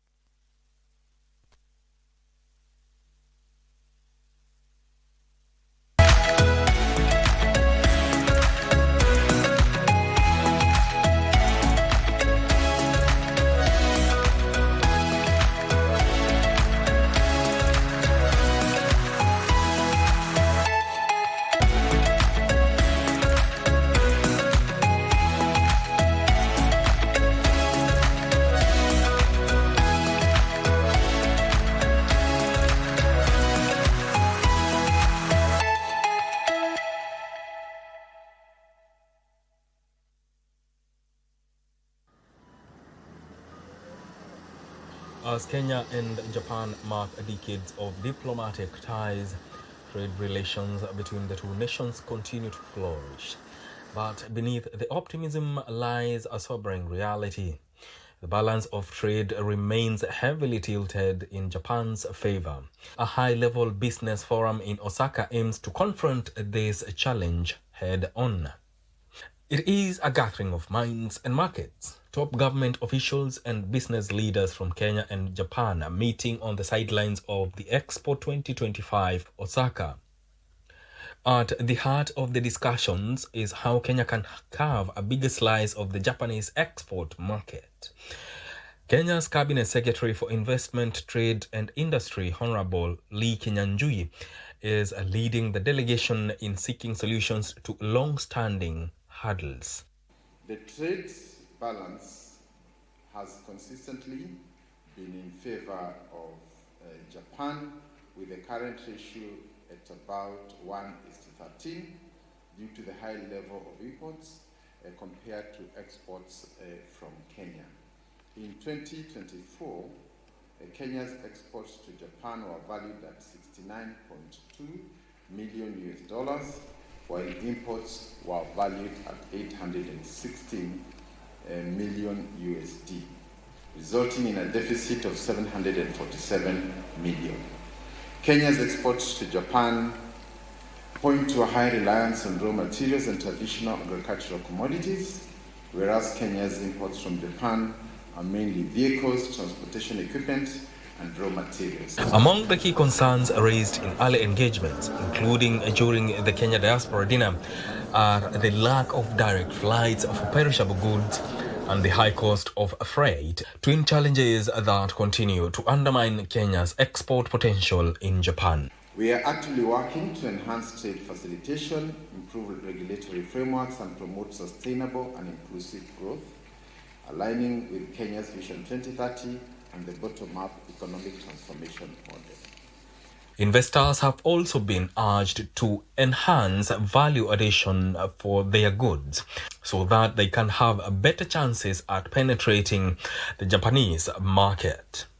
On his part, the Director General of Japan External Trade Organization, Hideki Sho, reiterated on the commitment that both business leaders in Japan and Kenya can work together to foster business relations. In this spirit, Japan remains an open and welcoming market to Kenya as well.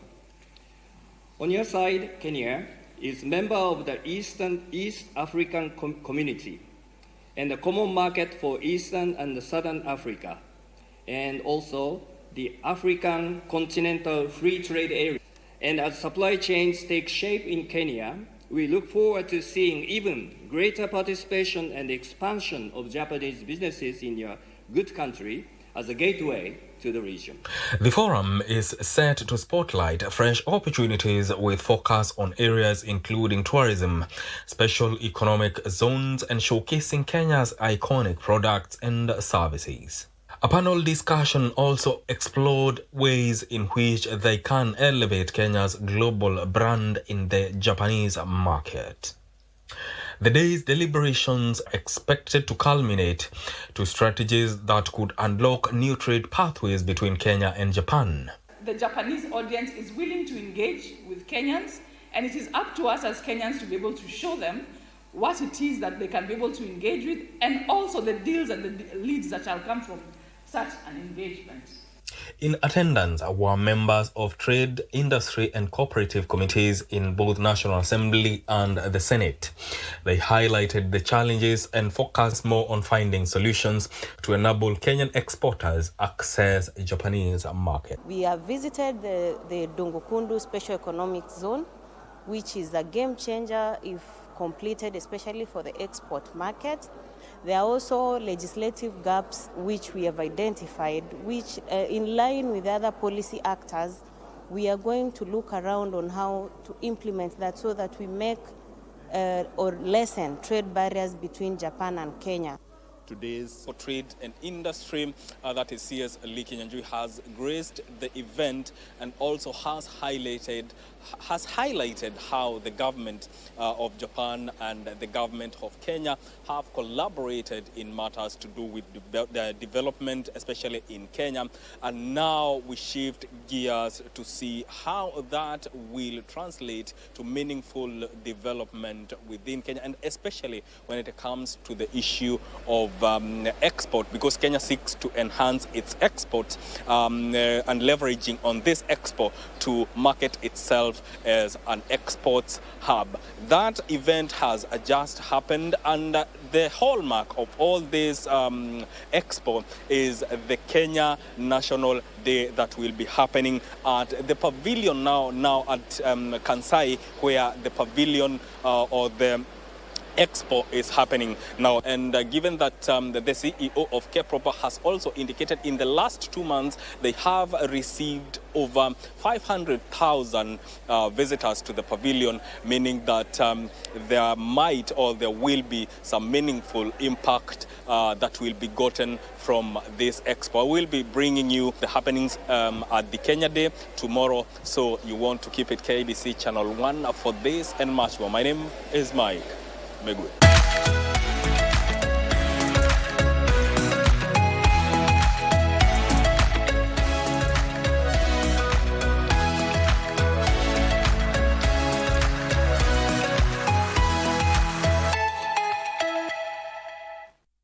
Alipovunja baraza lake la mawaziri, akasema ataleta baraza jipya ambalo litajumuisha Wakenya wengine ambao hawakuwa ndani ya serikali. Nao Wakenya walikuwa kuangalia upande wa upinzani. Unajua hapa katika nchi yetu inakuanga mshindi anafanya kila kitu. The winner takes it all. Ndio inaonekana ya kwamba wale wengine mkae opposition, wengine wakae kwa serikali. Lakini akaona ya kwamba pengine akileta hawa ndani ya serikali kama vile Mheshimiwa Mwai Kibaki alifanya, akaleta government of national unity, akajumuisha upande wa opposition ambao ni ODM, wakaingia ndani ya serikali, na kutokana na kiongozi wa ODM yeye alisema ya kwamba hatukuwa na mkataba wote ambao wakusema kwamba tumeforma coalition government, kwamba ODM ilikuwa imedonate wale viongozi experts, na unajua wale walichukua walikuwa viongozi wa ODM. Kulikuwa na Mheshimiwa Joho ambaye alikuwa naibu wa kiongozi wa party leader. Kulikuwa na Wandai ambaye alikuwa leader of official leader of minority parliament. Tulikuwa na Mheshimiwa Oparanya pia alikuwa naibu wa party leader. Yes. Na tulikuwa na Mheshimiwa Mbadi ambaye alikuwa chairman wa ODM. So naona wale ranking kabisa wale wa juu. So wakaingizwa ndani ya serikali. Lakini ikakuwa swala ni kwamba ni ODM yuko serikali ama ODM haiko serikali.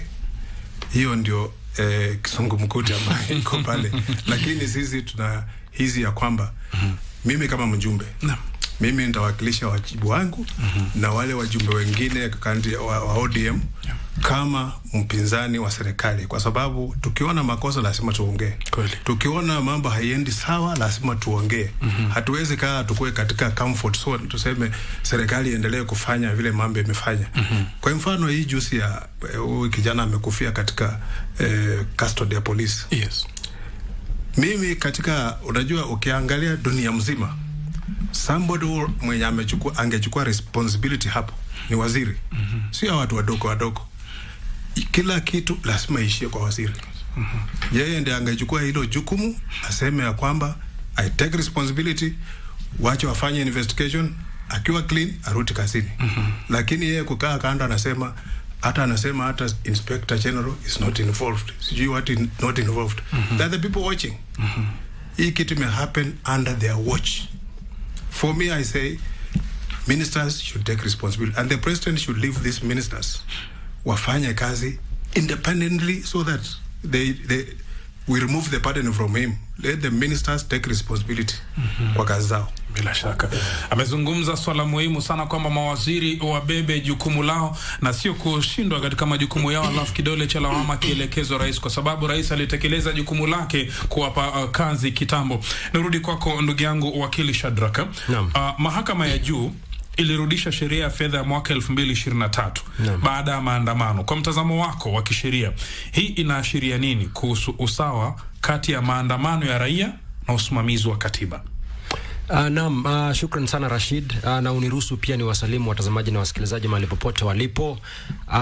Kwa kweli ukiangalia mambo haya mambo ni mambo mawili, haswa unapozingatia mswada wa kifedha wa mwaka 2023 na mswada wa kifedha wa mwaka 2024 unapozingatia huu mswada wa 2024 ulikuwa unapingwa sana na sisi vijana chipukizi. Watu wengi wa Kenya walikuwa wanasikia ni kana kwamba ulikuwa ni mzigo ambao tulikuwa tumetwikwa na serikali ya UDA, na ndiposa ukaona kwa sababu kuna ile watu yani mambo mahakamani huwa yanaenda polepole sana.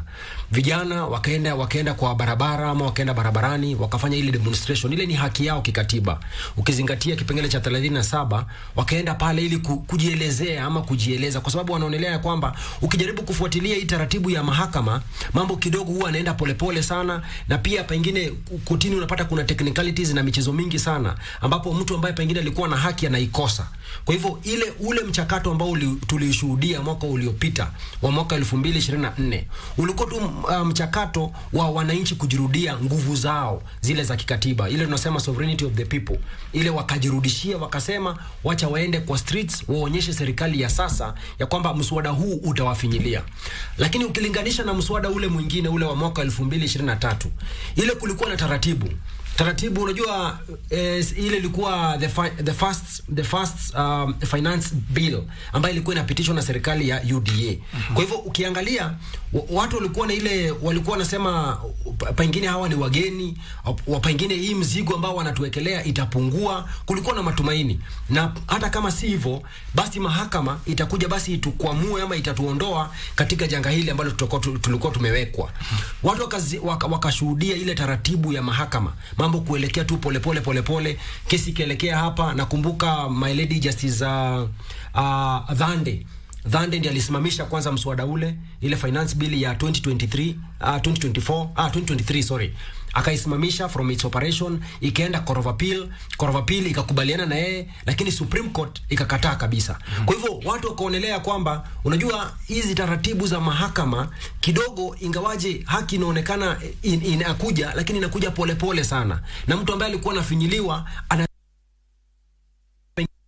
anazungumza. Kwa hivyo ndio maana ukaona ikifika ni mwaka wa 2024 mambo kidogo yakabadilika.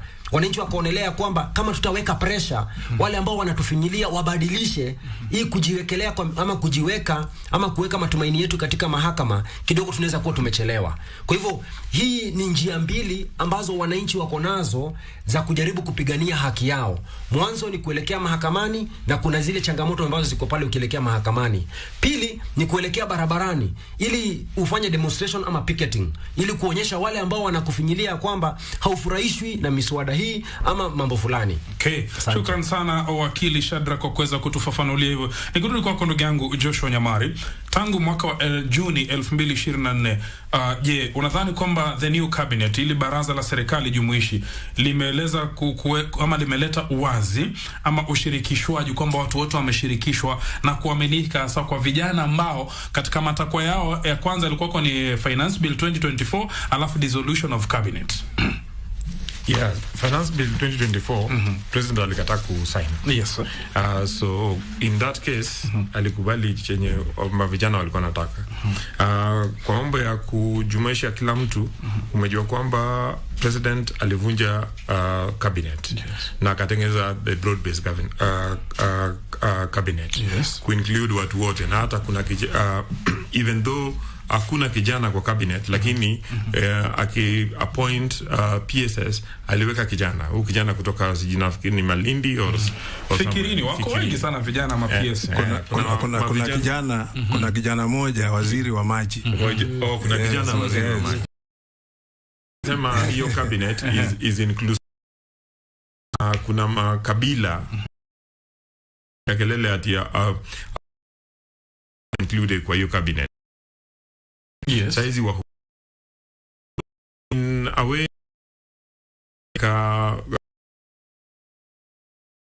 kia to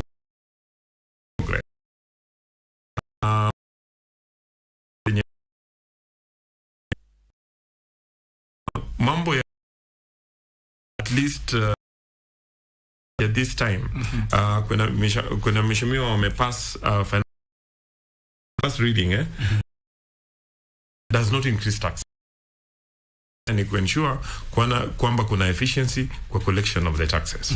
So in that way there is a lot of progress in what we are doing. Yeah. So kiufupi, kulingana by the kabla kusonga mbele, mheshimiwa, taarifa finance bill ishapitishwa, nasubiri tu rais kutia saini, sivyo? Ishapitishwa inakujanga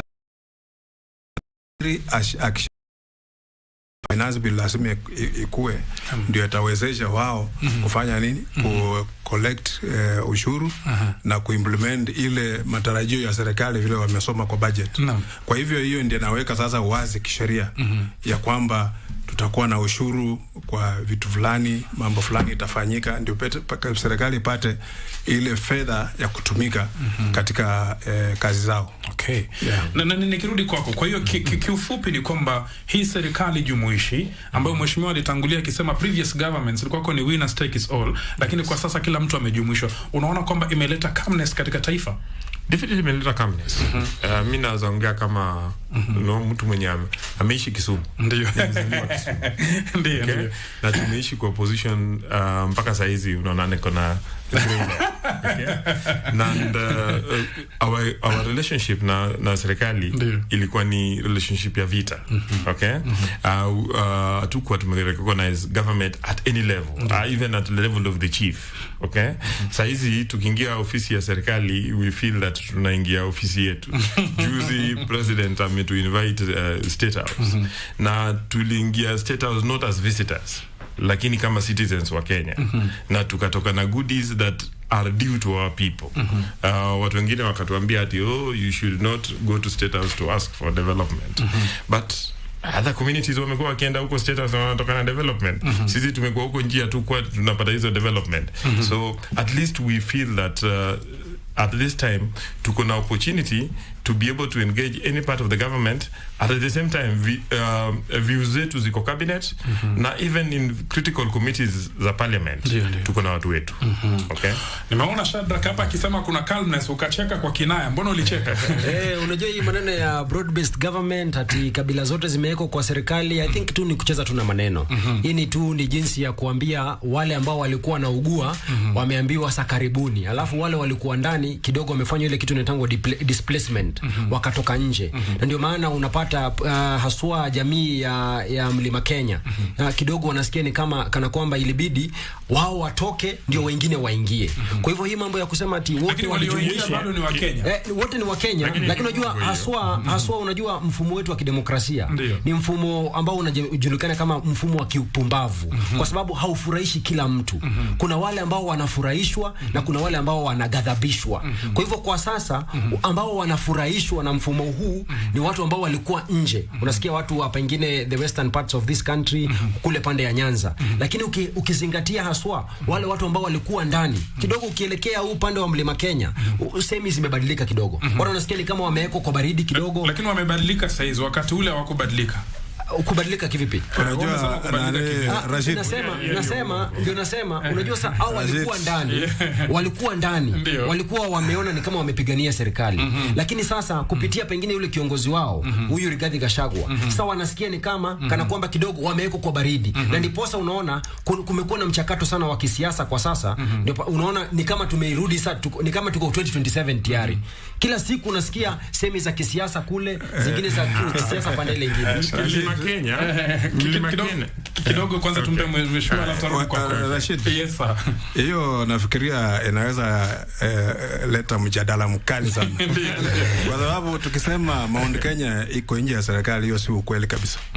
Kwa sababu kutoa naibu wa rais, hatujatoa Mount Kenya yote. Kuna mawaziri bado wako. Kuna mheshimiwa Alice Wahome. Kuna mheshimiwa Kaboko.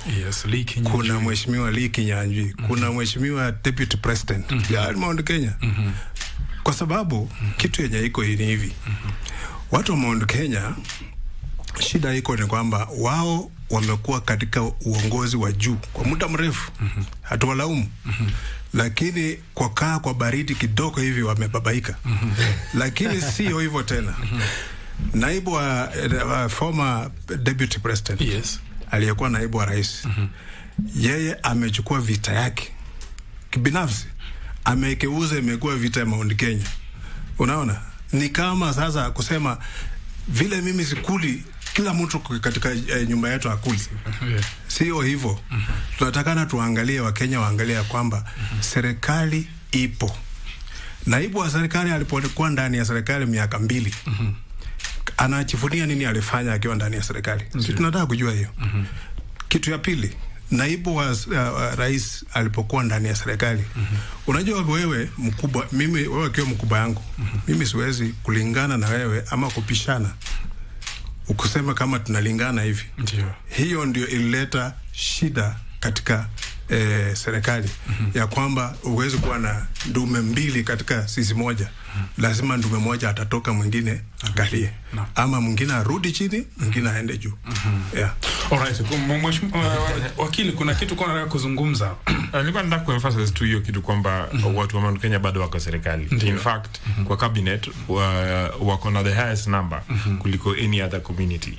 And ukiona the ranks and file ya the entire government, watu wa Mount Kenya wako in almost all levels, wengi kuliko any other community. And so ni uongo kuja hapa na kutuambia kwamba watu wa Kenya wametolewa serikalini. Nikibaki hapo, je, unahisi kwamba wakili, kuna dalili kuwa labda ushirikiano kwa viongozi wa upinzani serikalini, waliokuwa upinzani sasa wameletwa serikalini, na ameweza kuwataja mheshimiwa hapa wale mawaziri ambao kwa kwenye ODM, je, kutaleta huduma bora katika wizara kama vile ya fedha, wizara kama vile katika masuala ya sheria? Definitely italeta huduma bora kwa sababu kwa kizungu huwa tunasema kama kuna watu wako na thesis na wengine wako na antithesis, zikikuja pamoja tutakuwa na the thesis. So watu opposition wamekuwa wakicriticize policies za serikali na wamepatiwa opportunity wakuje kwa meza chenye hizo policies zinatengenezwa, so that whatever the end results ya policies zinatumiwa kuendeleza maendeleo Kenya after that, ikuwe ni policy yenye which is superior to what we had previously. Na tunaweza ona hiyo, for instance, that because of the broad-based government we have a budget this time yenye haijaongeza taxes. That is important. So na compare to what we have in Kenya with what probably the United States ilikuwa nayo during the Civil War, when Lincoln aliita his opponents wakuje wamjoin kwa serikali for the sake of America. So that is what the president amefanya hapa Kenya. And it is something inatakana to celebrate rather than criticizing. Yeah. Bado tuko na shida, lakini it is better than what we had previously. Wanasema Waswahili, heri nusu shari kuliko shari kamili. Ni 2:30 naarifiwa kwamba tuna pumziko fupi, tupate matangazo ya biashara, lakini usiende mbali mtazamaji, utakaporudi tutaendelea mbele. Ndani ya studio niko naye mheshimiwa Tim Wanyonyi, mbunge wa Westlands hapa jijini Nairobi. Vile vile pia niko naye ndani ya studio wakili chipukizi Shadrack Wambui, na vile vile pia niko naye wakili Joshua Nyamari ambaye anasema sasa yeye hata State House ni nyumbani kwa sababu mvi za mpinzani zimemchoka. Tunarudi hivi punde kabisa.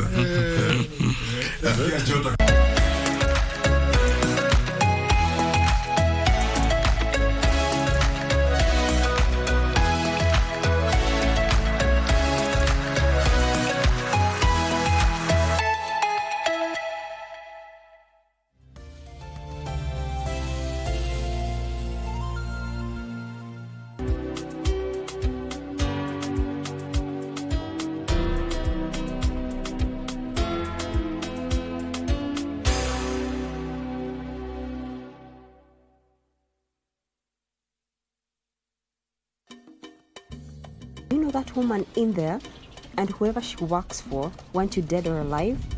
Who's in there? Caroline. What? Caroline ule moja. Please, haki mnishutu. Usinitese. It's upon you to do your work so that you can redeem yourself. Sawa? Me, redeem myself. Those files and hard disk contain all transactions between Mzee and powerful politicians. Why are you coming to see your daughter looking like that? And who are you supposed to be? Can you leave before I call the police? What's inside? My stuff. What is inside? What are you doing with her clothes? Leave this compound. Toko Wende. Or what? I'm the man of this house. You're going to leave as I instruct. Or else what? Mbona uko umenidharau hivi? What? I don't. Ama ni juu siwezi pata watoto?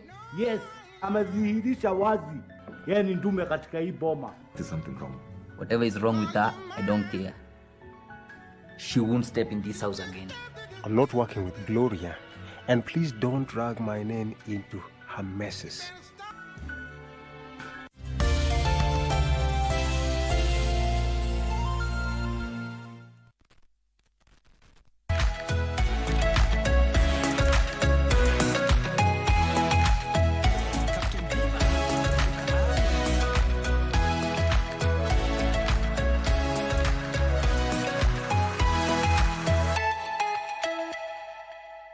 Jina na kazi, historia ya kiafya, maelezo ya mali iliyokatiwa bima na mengineyo.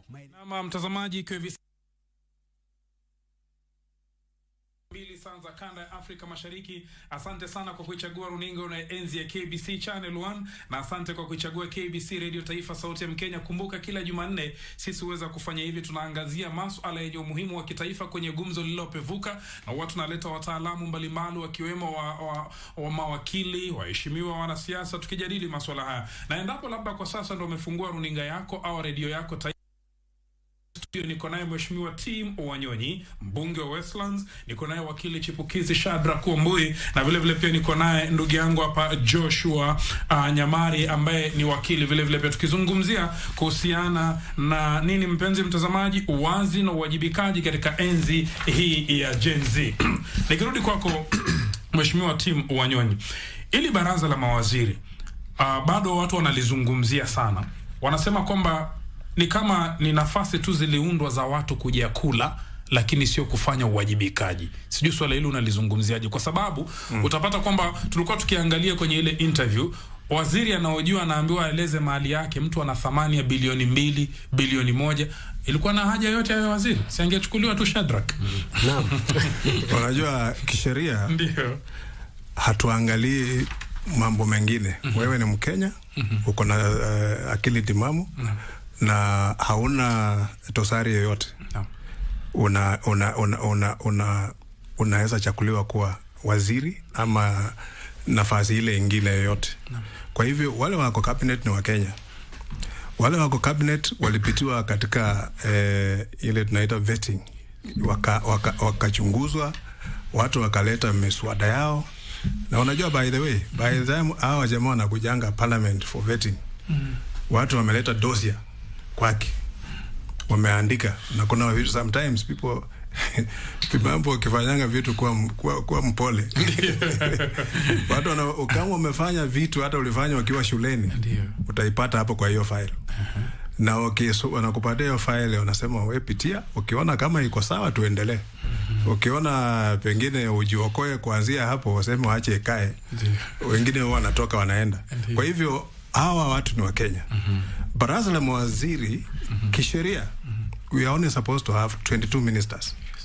22 ministers. Makabila ya Kenya ni ngapi? Zaidi ya 40. Hatuwezi toshea wote kwa serikali. Kweli. But we can have representatives. Sheria nasema regional balance.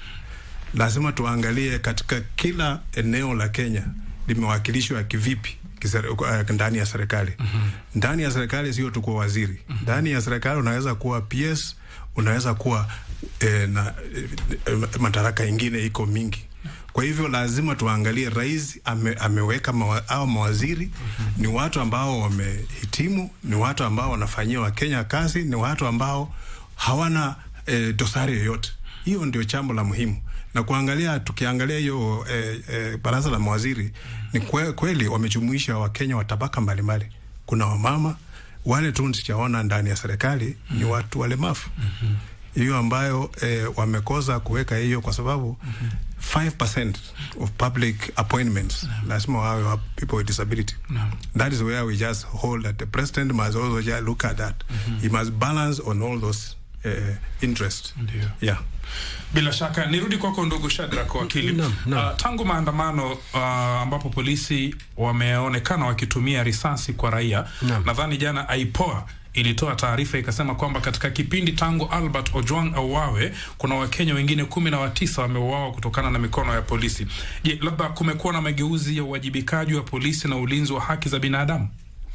Naam, kabla pengine niweze kulijibu swali hilo, pia niziruhusu tu kwa sekunde kidogo niweze kuchangia pia semi ambazo Mheshimiwa Tim Wanyonyi amezisema. Kwa kweli unapozingatia cabinet yetu ambayo iko pale, kidogo unaona ni tumerecycle watu ambao walikuwa pale katika, pengine walikuwa magavana, walikuwa mawaziri hapo awali. Ile swali tu ndauliza, unajua kawaida nobody should eat twice until everybody has eaten once. Hiyo nadhani ni usawa, ili tusiwe na watu ambao kidogo wanazidi kunenepa, wanazidi kuongeza kimo, na wale wengine kama sisi ni watu wadogo. Mabaki tu wakondei.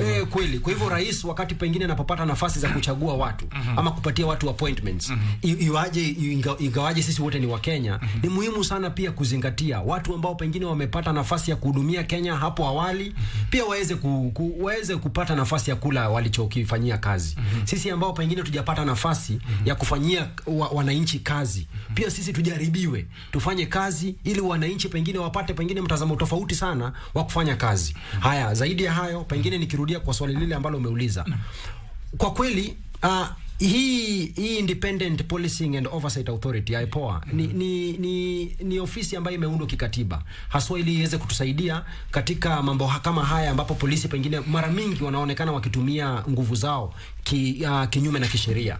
Lakini unapozingatia wanavyofanya kazi, kidogo kumekuwa na ati ya kwamba wanafanya uchunguzi wao ili kuwatoa watu fulani na kuwaingiza watu fulani katika mtego wa kupelekwa mahakamani. Hilo ni jambo ambalo tunafaa kulizingatia sana. Ndiposa wakati unapomuona huyu chairperson ama mwenyekiti wa IPOA kidogo wanafanya press conference na mtu ambaye pengine wanashukiwa alihusika ama kuna madai pengine alihusika katika kifo cha Albert Ojwang, ni jambo ambalo linafaa kukuweka wasiwasi. Lakini aliomba msamaha jana. Haijalishi. Unajua dakika ya mwisho tunasema, unajua hata hawa ni mawakili na ni watu ambao pengine ni my seniors, na wanajua ya kwamba wakati ambapo tunataka kupea watu haki, lazima pia haki ionekane kama inafanyika. Ile wasiwasi ya kwamba kunaweza kuwa na jambo fiche linafanywa na mtu fulani ama mtu fulani anajaribu kuficha kitu fulani, hilo ni jambo ambalo litaweza kutia wananchi wasiwasi, ambapo pengine hata kama haki itafanyika baadaye, watu watakuwa na zile shuku ama shauku ya mambo yalivyofanyika. Kwa hivyo hata kama tunajaribu kupongeza ama tutajaribu kupea pengine motisha wa hawa wafanyikazi wetu wa IPOA, ni muhimu sana wajue wanapofanya kazi yao pia wache ionekane kana kwamba haki inafanyika. Hizo optics ni vitu za maana sana. Niliposa kwa ofisi yao wako na the communications department. Wakati wanapoenda kusimama mahali, lazima wajue pia body language ni communication. Watu tunaelewa kuna ujumbe fulani tunauona kwa venye umesimama, watu ambao unasimama nao, watu ambao unatembea nao, ndio tusione ya kwamba wewe unachunguza watu ambao unakula nao. Ile perception ya justice kidogo itapotea. Acha tusikie kutoka kwa wakili mwenzako na anasemaje kuhusiana na swali hili. Mara nyingi sana ndugu yangu Joshua, katika taifa letu la Kenya, maandamano yanapotokea ama kunapokuwa na rabsha, basi kidole cha lawama siku zote kinaelekezwa kwa maafisa wa polisi. Kumefanywa juhudi nyingi sana kuweza kuleta mabadiliko katika idara hii. Hivi majuzi tu aliyekuwa jaji mkuu David Kenani Maraga alipatiwa nafasi na rais atoe ripoti kuhusiana na mabadiliko katika idara ya polisi, lakini bado kila kukicha mambo ni yale tu. Kwanza nianze kukuambia mwenzangu wakili Meshak kwamba haizi sema ati no one should eat twice before other people eat. Once. Eat once. Yes. Na huko ananiambia mimi mtu wa Nyanza nikiingia kwa serikali ni hatia. Ili natakana ni wawache tu wakule wenye wamekula for the last 50 years. The other thing ningependa kumwambia sasa kama Gen Z, ametuambia bado ni Gen Z, ni kwamba hata sisi tulikuwa youth. Na kitu nataka ni advice ni kwamba youth should project themselves na wachukue their space on the decision making table. President during the riots at Gen Z in June 2024 alikubali na akanok na akaingia katika X-space. Akae na watu waongee. Lakini rather than negotiating for their space, walitumia 3 hours kutusi president. Okay? Rather than articulating their issues and negotiating for their space. Na wakaambia president, na usiwahi ongea na anybody on our behalf because we are leaderless. Anybody who assumes to be our leader is our enemy. Okay? Na baadaye unasikia sasa wakicomplain ati hawajajumuishwa kutosha. So itabidi they change the way they do things so that we realize kwamba there are many more other stakeholders on them. Okay? Na other people wamekuwa mavijana kama hao. Hata sisi tulikuwa mavijana a few years ago. And they need to negotiate for their space. Nikirudia story ya IPOA na polisi. Mimi naweza sema shida yenye tuko nao polisi ni systemic problem. Sio shida ya one policeman or another. Saizi hata uchukue kijana wako Gen Z mwenye umetrain akuwe a God loving an ethical person na umpeleke Kiganjo halafu muingize police service.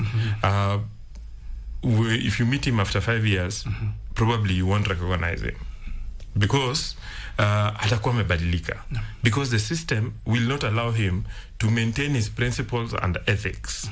Okay, so I always give example kwamba in my youth nilikuwa activist of youth things. Na siku moja tumeenda kufanya maandamano, tukaenda kwa PPO. Huko PPO baadaye alikuwa I think deputy IG hapa, Grace Kaindi alikuwa PPO Kisumu.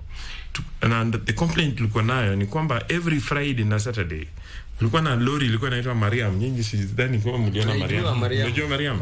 Mariam ilikuwa na move around the neighborhoods, around especially the neighborhoods.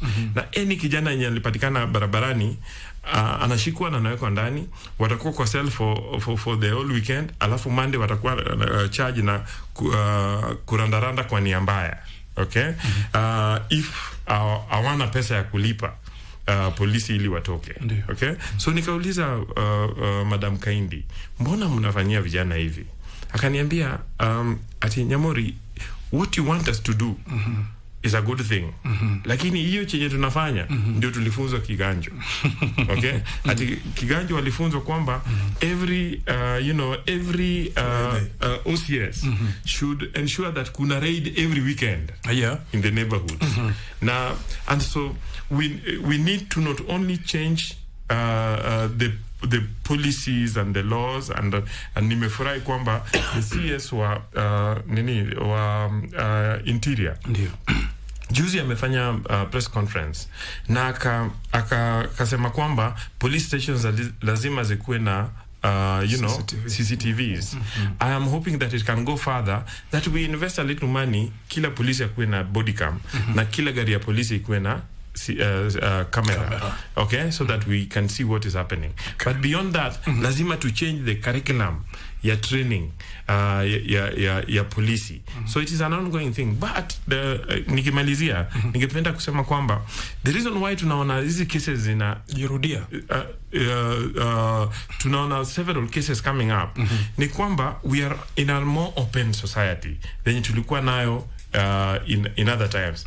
Naweza ambia Amesha, in my days kama youth, Shadrach, in my days kama youth, ulikuwa nashikwa, you are tortured, but no one will know because there were no cameras, there were no cell phones, there was no social media and things like that. But these things are coming out, and it is important they continue to come out. As they come out, tujaribu tutatue, because what is happening in the police service is unacceptable. Asante. Nikiachana na Nyamori, nikirudi kwako Mheshimiwa Atim Owanyonyi, kuna mabadiliko mengi sana yalipatikana baada ya maandamano yaliyotokea mwaka uliopita, na tulikuwa tumesahau mambo ya maandamano. Mheshimiwa, utakumbuka yamejirudia tu wiki iliyopita, wakati budget ikisomwa Alhamisi na Jumanne iliyopita. Je, tutafanya nini in future Mheshimiwa, ili vitu kama hivi tuvimalize katika kaburi la sauna? Hata kama yapo maandamano lakini biashara za watu zisiathirike, tusione polisi wanatumia nguvu kupita kiasi. Sheria inaruhusu watu waandamane, ile tu wapeane ilani ya kwamba tutaandamana, na wapatie ile roadmap watakuwa wapi. Pengine wataanzia Kenyatta Avenue wamalizie Moi Avenue, ama waanzie wapi wamalizie wapi. Pengine wakati mwingine wanaenda kupeana memorandum maybe to the waziri ama kwa parliament ama whatever. Polisi kazi yao ni kulinda hawa waandamanaji, waweke security. Lakini mara nyingi polisi wanakuja ndio wana excite watu. Sisi tumekuwa maandamano, sisi tumekuwa opposition na tumekuwa maandamano. Hawa vijana wakikuja maandamano walituambia sisi tukae kando tuone vile watafanya. Tukakaa kando na tukaheshimu, kwa sababu walikuwa wamekuja, whatever they are articulating is the same things we are doing, but now they are coming out as young people who are directly affected by these things. Kitu tunataka kufanya Kenya, reforms in the police must continue. Unajua wakati hii katiba ilikuja, tukatoa hata jina la polisi ilikuwa inaitwa police force, tukasema police service. Ili wapatie Wakenya huduma, sio kuwadhulumu. Tukaleta hii kitu inaitwa IPOA. Hii IPOA tuliomba kutoka South Africa. Wakati ulikuanga katika ile mfumo ile wazungu ile kabila hiyo ya apartheid. Walikuwa sasa wakaleta hii IPOA kufanya nini? Kucheck the excesses of police. Hii IPOA is a very good idea.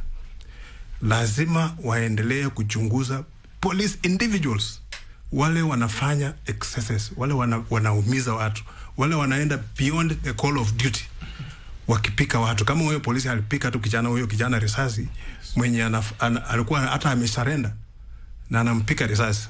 Those are the kind of things that oversight, police oversight authority is supposed to do. We expose these things, and we must also have the leadership of police, watu na mind reform. Wakiwaambia lazima tubadilishe hapa, lazima waitike tubadilishe. Kwa sababu what is there is some people want to maintain status quo. Because ameona this office is so comfortable, anataka kukaa hivyo. Nakumbuka ile alikuwa the first IG Kimaio. He was so much opposed to IPOA. At one time even he wanted to be disbanded. But Parliament we stood firm and said IPOA must remain. We went to South Africa to see how they created theirs, ilifanya kazi namna gani. Tukarudi hapa tukasema IPOA is a good idea. And you remember the first IPOA was very effective. At one time even when there was recruitment of police, nilikuwa na ofisati mwingi. IPOA went to court and that list was done away, that recruitment. Wakaenda kufanya fresh. So it is a good idea. Let them investigate. We cannot allow police to investigate themselves. Kukiwa na mtu mwingine mwenye anafanya hiyo, it is a better idea. Yeah. Okay. Nikirudi kwa wakili Shadraka, amezungumzia swala muhimu sana. Na jana tuliona gesture kutoka kwa kamanda wa polisi eneo la Kati, ambapo alitembelea ya familia ya kijana Boniface aliyepigwa risasi na kuweza kuconvey message kutoka kwa IG Kanja. Maybe in future kama vijana, wewe ni kijana, tutazuia vipi mambo kama hayo, kwa sababu si taswira nzuri katika anga za kimataifa?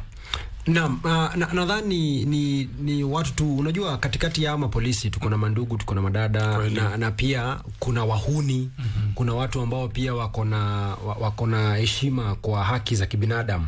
Kwa hivyo tunazungumzia hawa wahuni ambao wanavalishwa sare rasmi za kipolisi.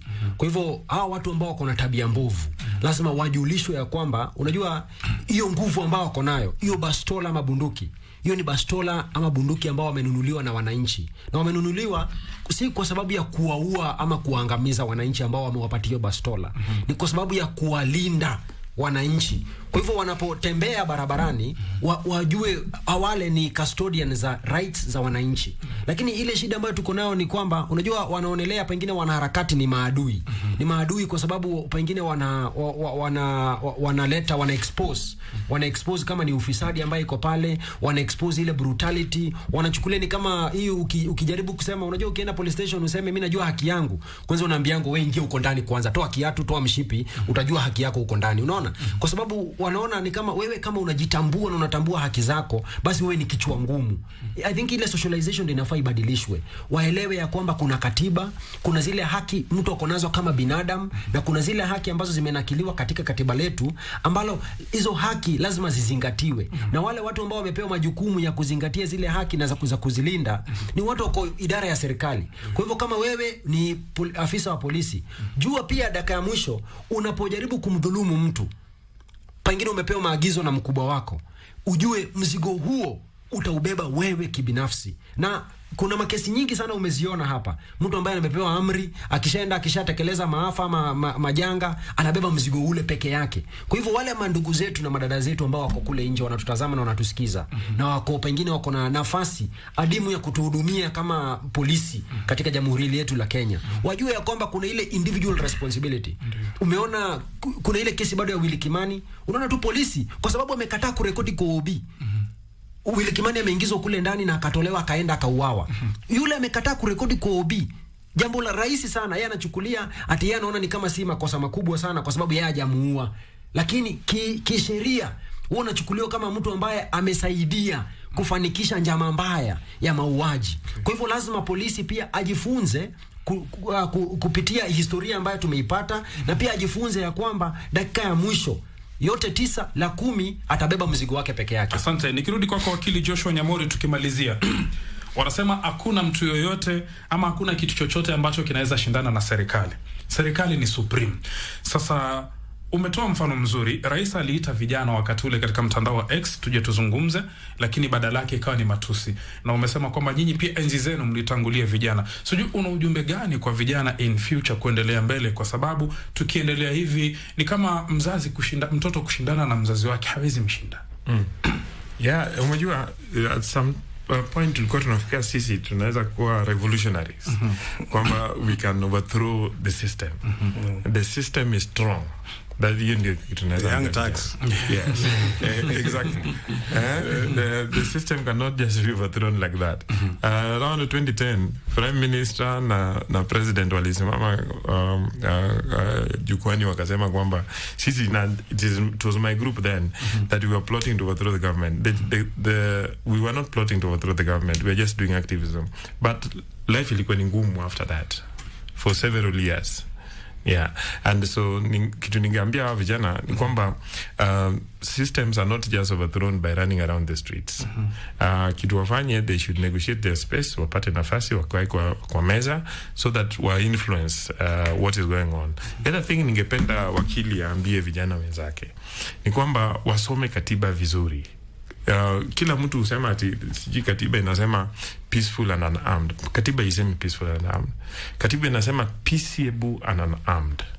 Kwa amani. That is, ukisema kwamba unataka kufanya maandamano on 25th na ukatoa timetable, part of that timetable include invade State House, which is a protected area. That process is no longer peaceable, because peaceable, you must have an intention and an intent that the conduct must be such that una convince everybody, including the police, that your process itakuwa peaceful. Your intention should be peaceful. It is not just carrying handkerchief and water and walking into the streets. And so that ulisikia sheriff in, I think that was Florida the other day, akiambia the demonstrators there that kama unataka ku demonstrate peaceably, hatuna shida na wewe, lakini ukipik mawe na urushe kwa polisi ama you point at a policeman, then we will tell your family where to pick your bodies. And quite unfortunate, I hope that such a statement does not come out in Kenya. But the reality is that anytime you get to the point where you threaten the police or you threaten the system, rarely would all of you go back home safe. So, mimi naongea kama a parent, because niko na familia yangu. During Gen Z 2024, ilibidi nitoke Kisumu ni travel to Nairobi, nitafute watoto wangu wawili wenye wako university, nikae nao chini. Na niwaambie mimi nimekuwa involved kwa activism, chenye naona wengine hawatarudi nyumbani, because this is not the proper way of doing activism. Sisi tulikuwa tunachukua 3 months to organize a demonstration, so that we mobilize na tuna organize and tuna train watu wenye tunaenda nao, then tuna ensure tuko na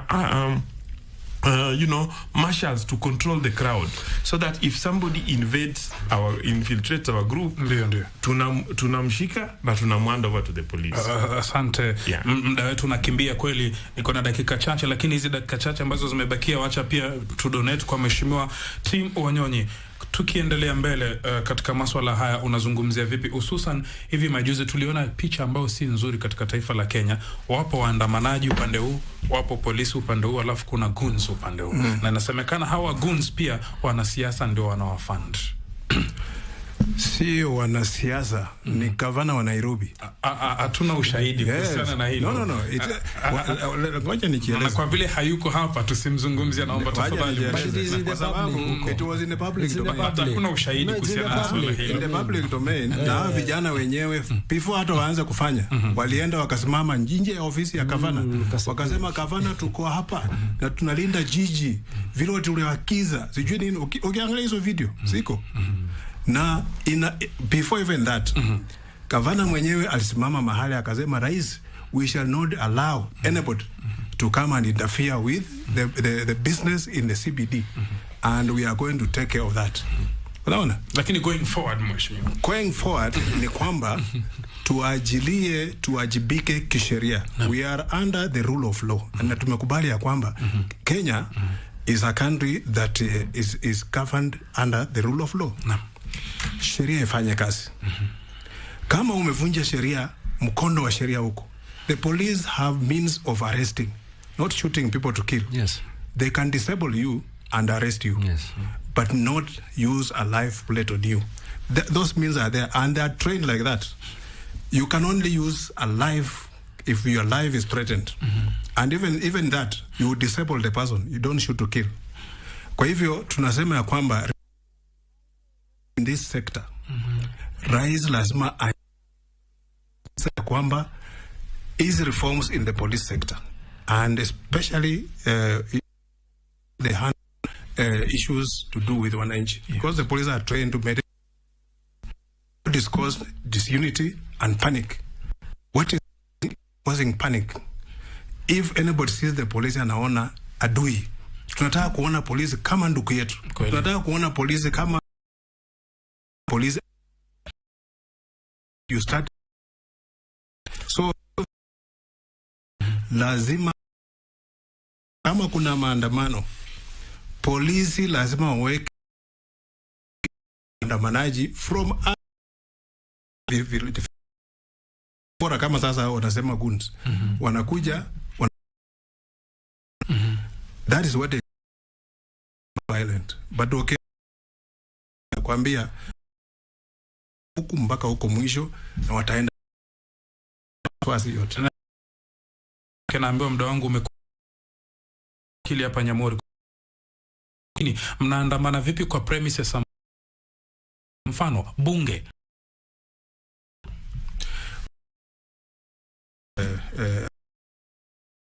Kwamba wakishapeana roadmap wanaweza saka bunge tupe mtu mwenye anaajibika, maybe clerk of the National Assembly pika ende asimame ama wale andamano wa memorandum wanaweza hata enda ofisi hiyo. Okay. Lakini what is not allowed is not take over. It means you are overthrowing. May be dangerous, bring another consequences. But when we allowed people to mpaka mwisho, alafu some either wanaweza soma kama vyombo za habari ziko hapa, wakimaliza waende sasa hivyo maandamano. Wakili wangu kesho tutakuwa tukijaribu pia kukumbuka kijana alipigwa risasi kule Memorial Walk. Dikia polisi barua. Tunajaribu kualika watu wote ambao people of kamane tuende tumkumbuke. Tunapeleka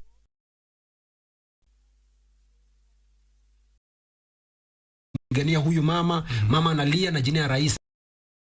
Kwa hivyo huyu intermediate kule Kajiado North ajaribu fulani ya kuheshimu pia waandamanaji.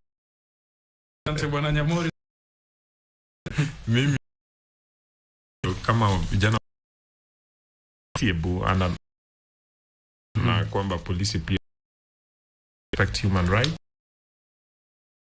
kwamba vijana that they cannot overthrow the government coming out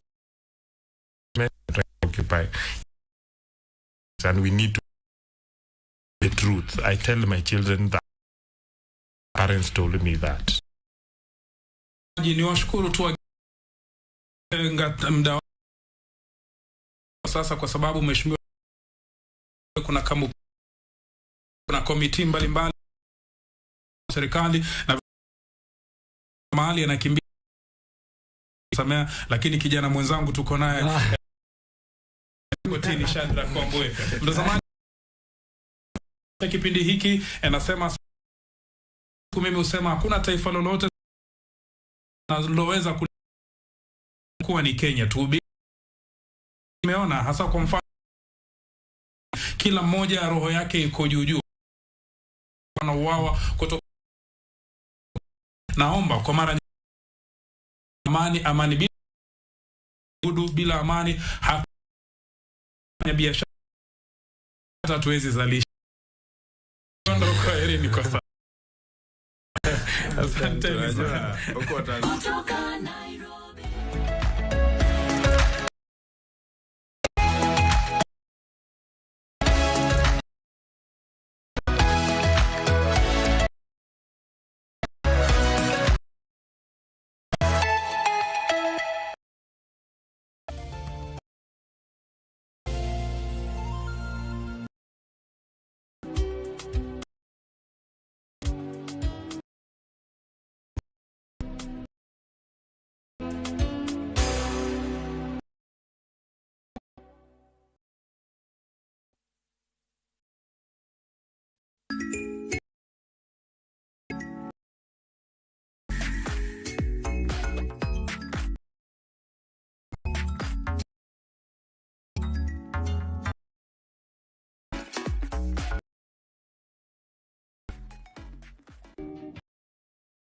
Mwajiri wako ambaye alikuwa na silaha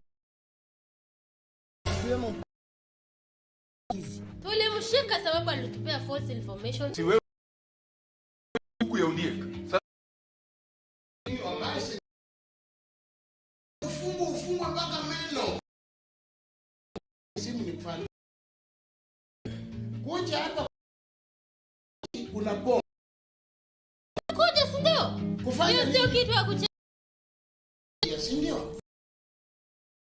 Ni bunduki. Naweza kuwa yuko na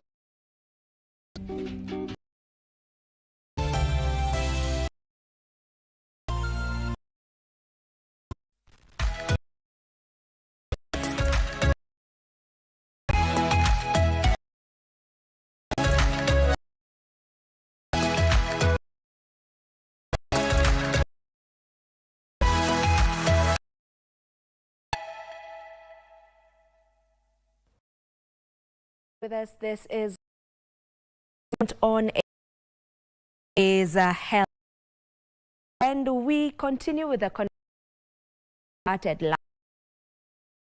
is on health as we the month of June, which is a month that is set aside to is Men's Awareness Month. Continue with the conversation this time round.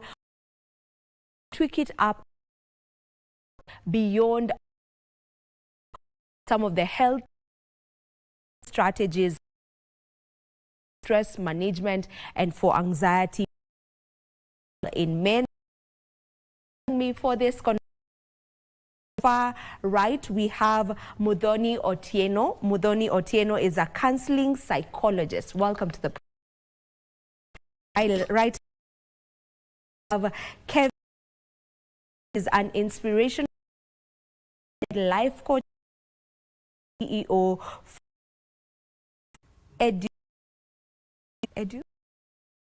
EduLite. Sorry about that. EduLite CEO. Welcome. All right, let's. And I feel it's a conversation over and over again, so that we how society. Term money happening it out, you know. Let their term more harm than that. Hear it so many times. You're told, and for a little man up so many times. Term causing more harm than good. Yeah, the is causing more. It's a very since the genesis of times, man to man up, man should be strong, unshakable in cry because that is trying to seek for help. You say, no, a man, it's being soft. Have emotions to themselves. Those emotions boiling up, and it is, I even lack better adjectives to describe what comes out. High time if a new definition really means and what so that having discussion to out of this are suffering. Me, Vivian, there are very many. Yeah. You've said just before you've it means we need to change, know exactly what it means to be a man in this society right now. If you may get into that, just what does it mean to be a man? Society describes a man in different ways. Some people say that if you're a man, you need to be polygamous. You need to have so many women. Others will say that if you're a real man, you need to sleep with many women. Others will say that when you're a real man, you need to build big muscles. Others will say that you be a big man, you need to have beards. Others will tell you that, stop getting into the world of feministic hypnosis where you are behaving in a given manner which makes you suffer from prolonged infancy. I mean, you're a boy, but suffering from prolonged infancy because every time you're crying, you need help here and there, Now, this is the exact definition of manhood in the current society, which we need to change, and we need to tell people that it is okay to speak out. It is okay to cry. It is okay to weep. It is okay to reach out to friends and seek for help. Now, once we start having those discussions, then we'll change the definition of a man, because we are created differently. Anytime you start listening to society, you lose yourself. And once you lose yourself, you lose your track. So you start now living your life based on how people based on how people see you, or based on how people define how to be a man. Yeah. All right. Over to you, Muthoni. Just, the same question on manning up. What do you feel that has done to the men in our society now? The manning up, that just toughening it out expectation.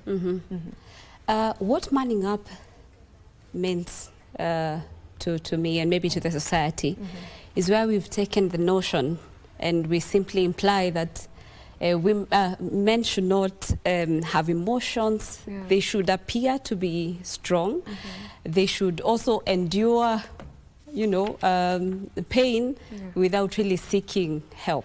But that's not the case. It's a notion that has been passed over, and we really pass this over very simple unconscious statements. When you tell, let's say, a boy who's hurt, maybe something has hurt him, and we are quick to say, stop crying, you're a boy.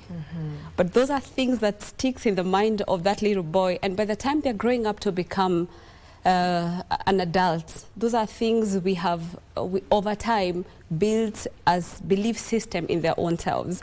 So they believe, even when they're growing up, they believe a man shouldn't cry, a man should not ask for help, because asking for help looks like you're weak, but that's not the narrative. But I love this conversation because it's today we are talking about challenging that narrative and saying this is not the culture. We are now bringing in the culture of men also have emotions, and they need to name them. They need to feel the emotion. They need to express them, and it is okay not to be okay. Yes. How do we then demystify all of that? Having in mind that this is something that has been passed down generations upon generations upon generations, Yes. right? So how are we able to just demystify all this? How do we go about that? Maybe if I may start with you.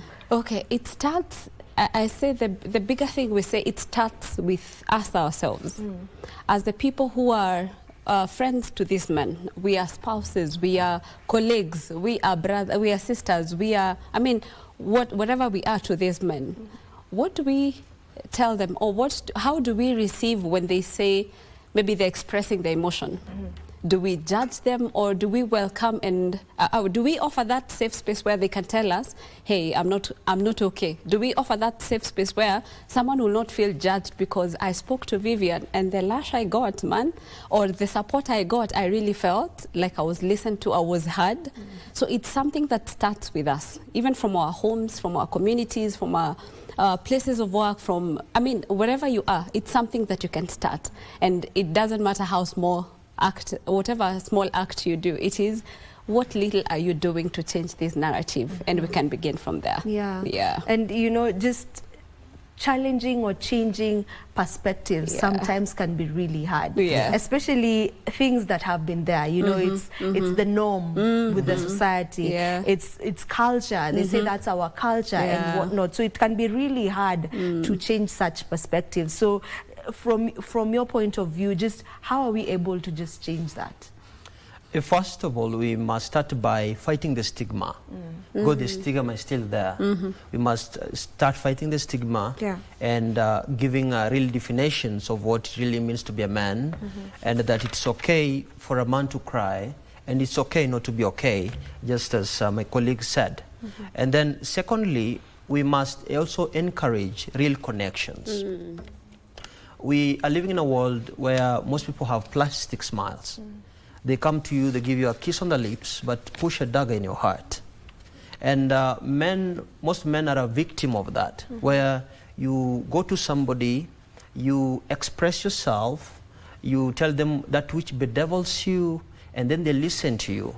And then they go elsewhere and they speak it out. Naturally, most men don't like that.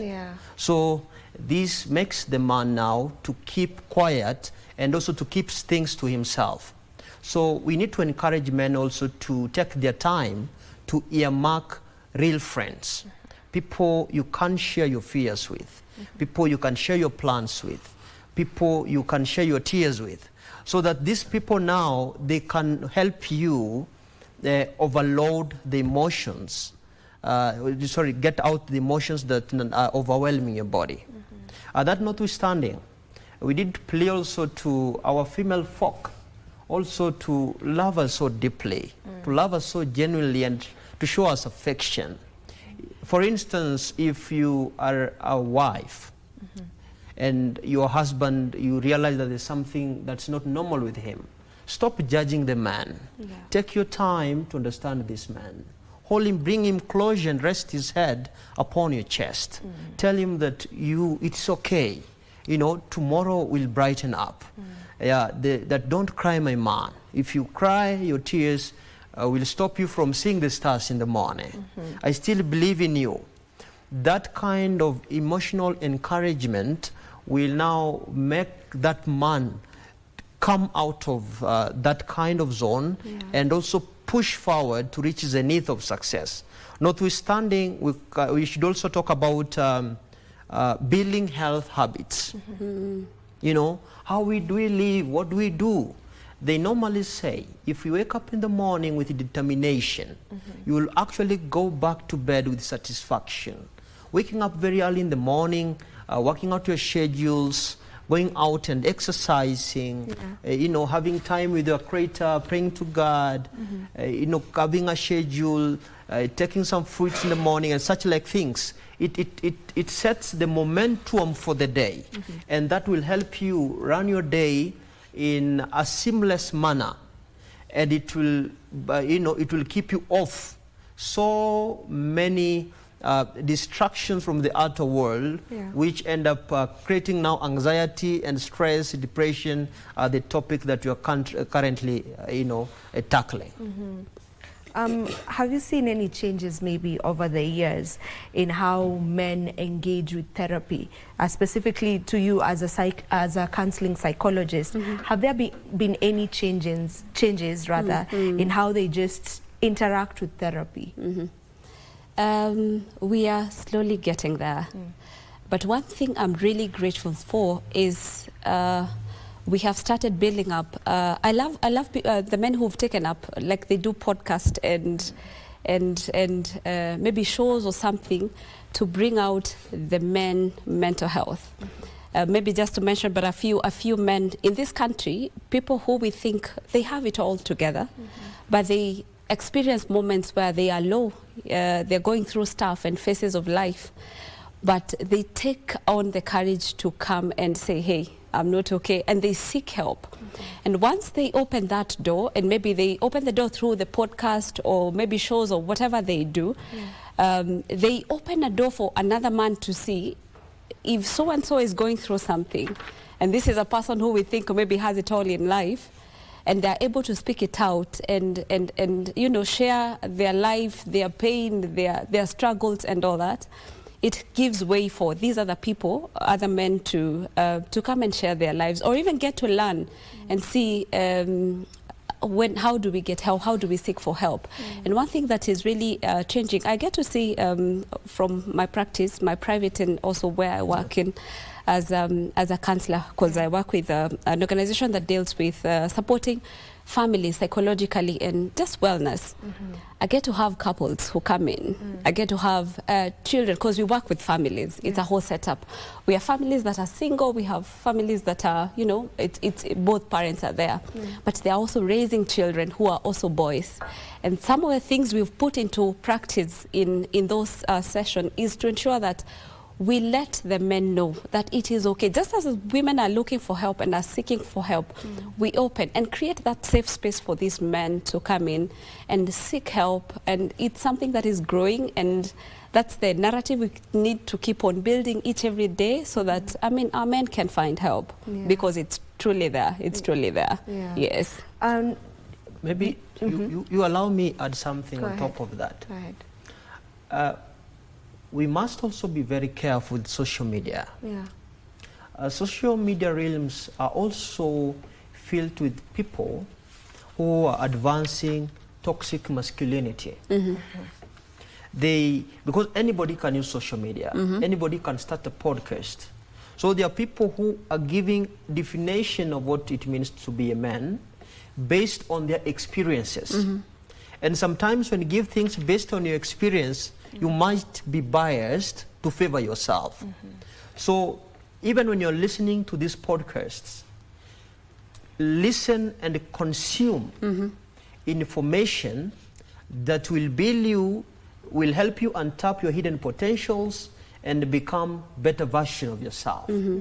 But if you also decide to listen to podcasts that will mislead you, especially with information that touches on masculinity, remember, you'll be filling your mind with filth.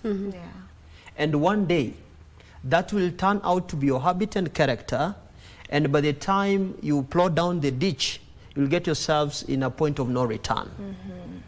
That notwithstanding, on matters therapy, I have also worked with men in my lifetime as a life coach. I've also been in leadership positions, both nationally here and also internationally.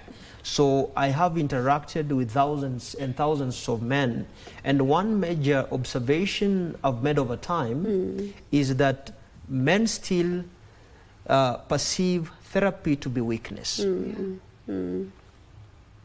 For instance, sometimes back, somebody told me that my son, I think, is getting into depression. I want you to talk to him. He went to university, finished university, got a first class, but right now he's just wasting away using drugs and substance. Please go and talk to him. So when I went to the guy simply told me that, I'm very much okay. I went to the university, I have a degree. So I'm okay. I mean, I'm not sick. How did you guys see me?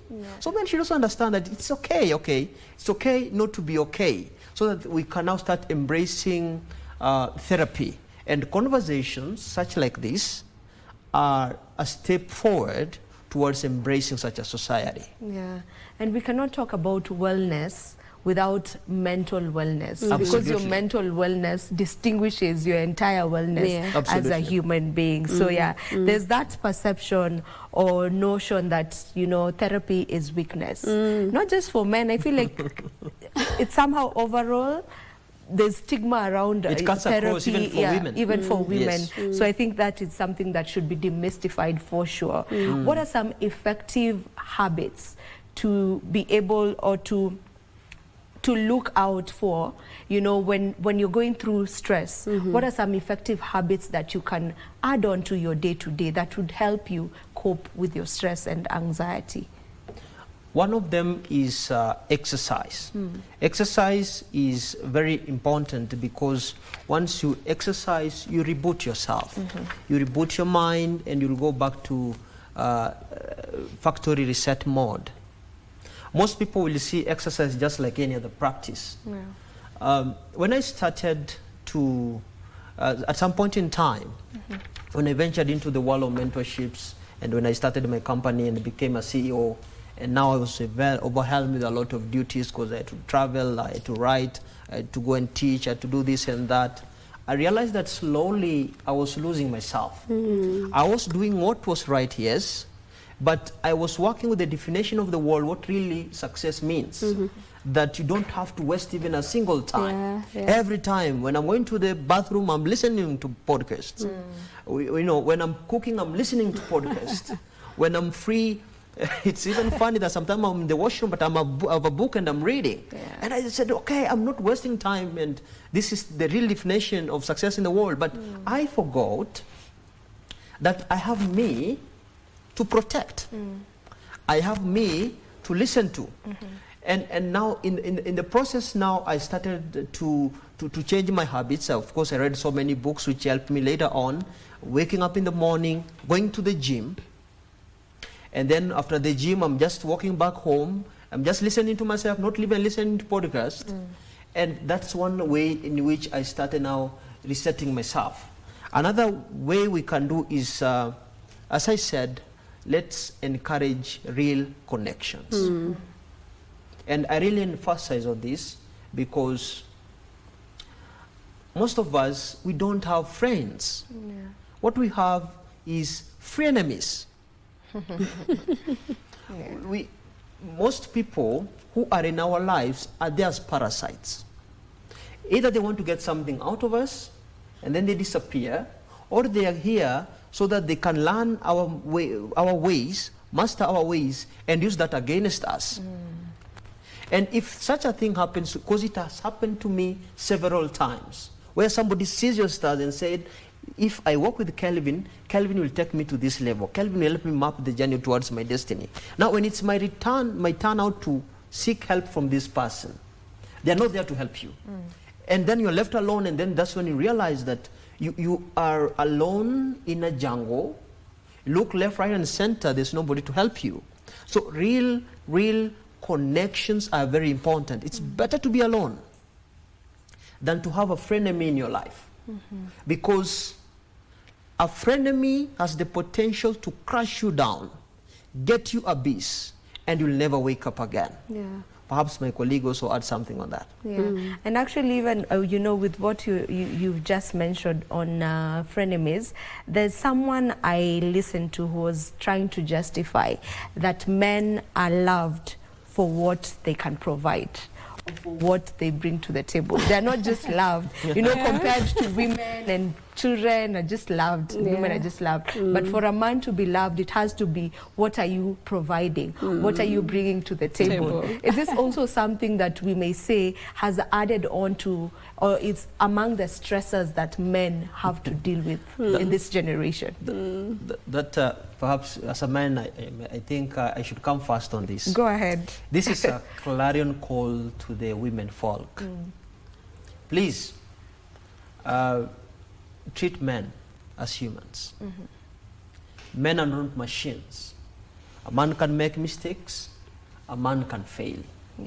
Sometimes as a man you can get to, you know, you can bring a lady home and you make her your wife. and probably you had a good job, and somewhere in between something happens and you lose your job. And then you hear your wife saying that he no longer provides. What type of man are you? Come on. Other men are busy working. You see, they've built houses, they've done this, and now that starts disturbing the man intrinsically. It starts affecting him slowly. And it affects him to a level where when it explodes, you will either become a victim of his explosion, or he will become a victim of his own explosion.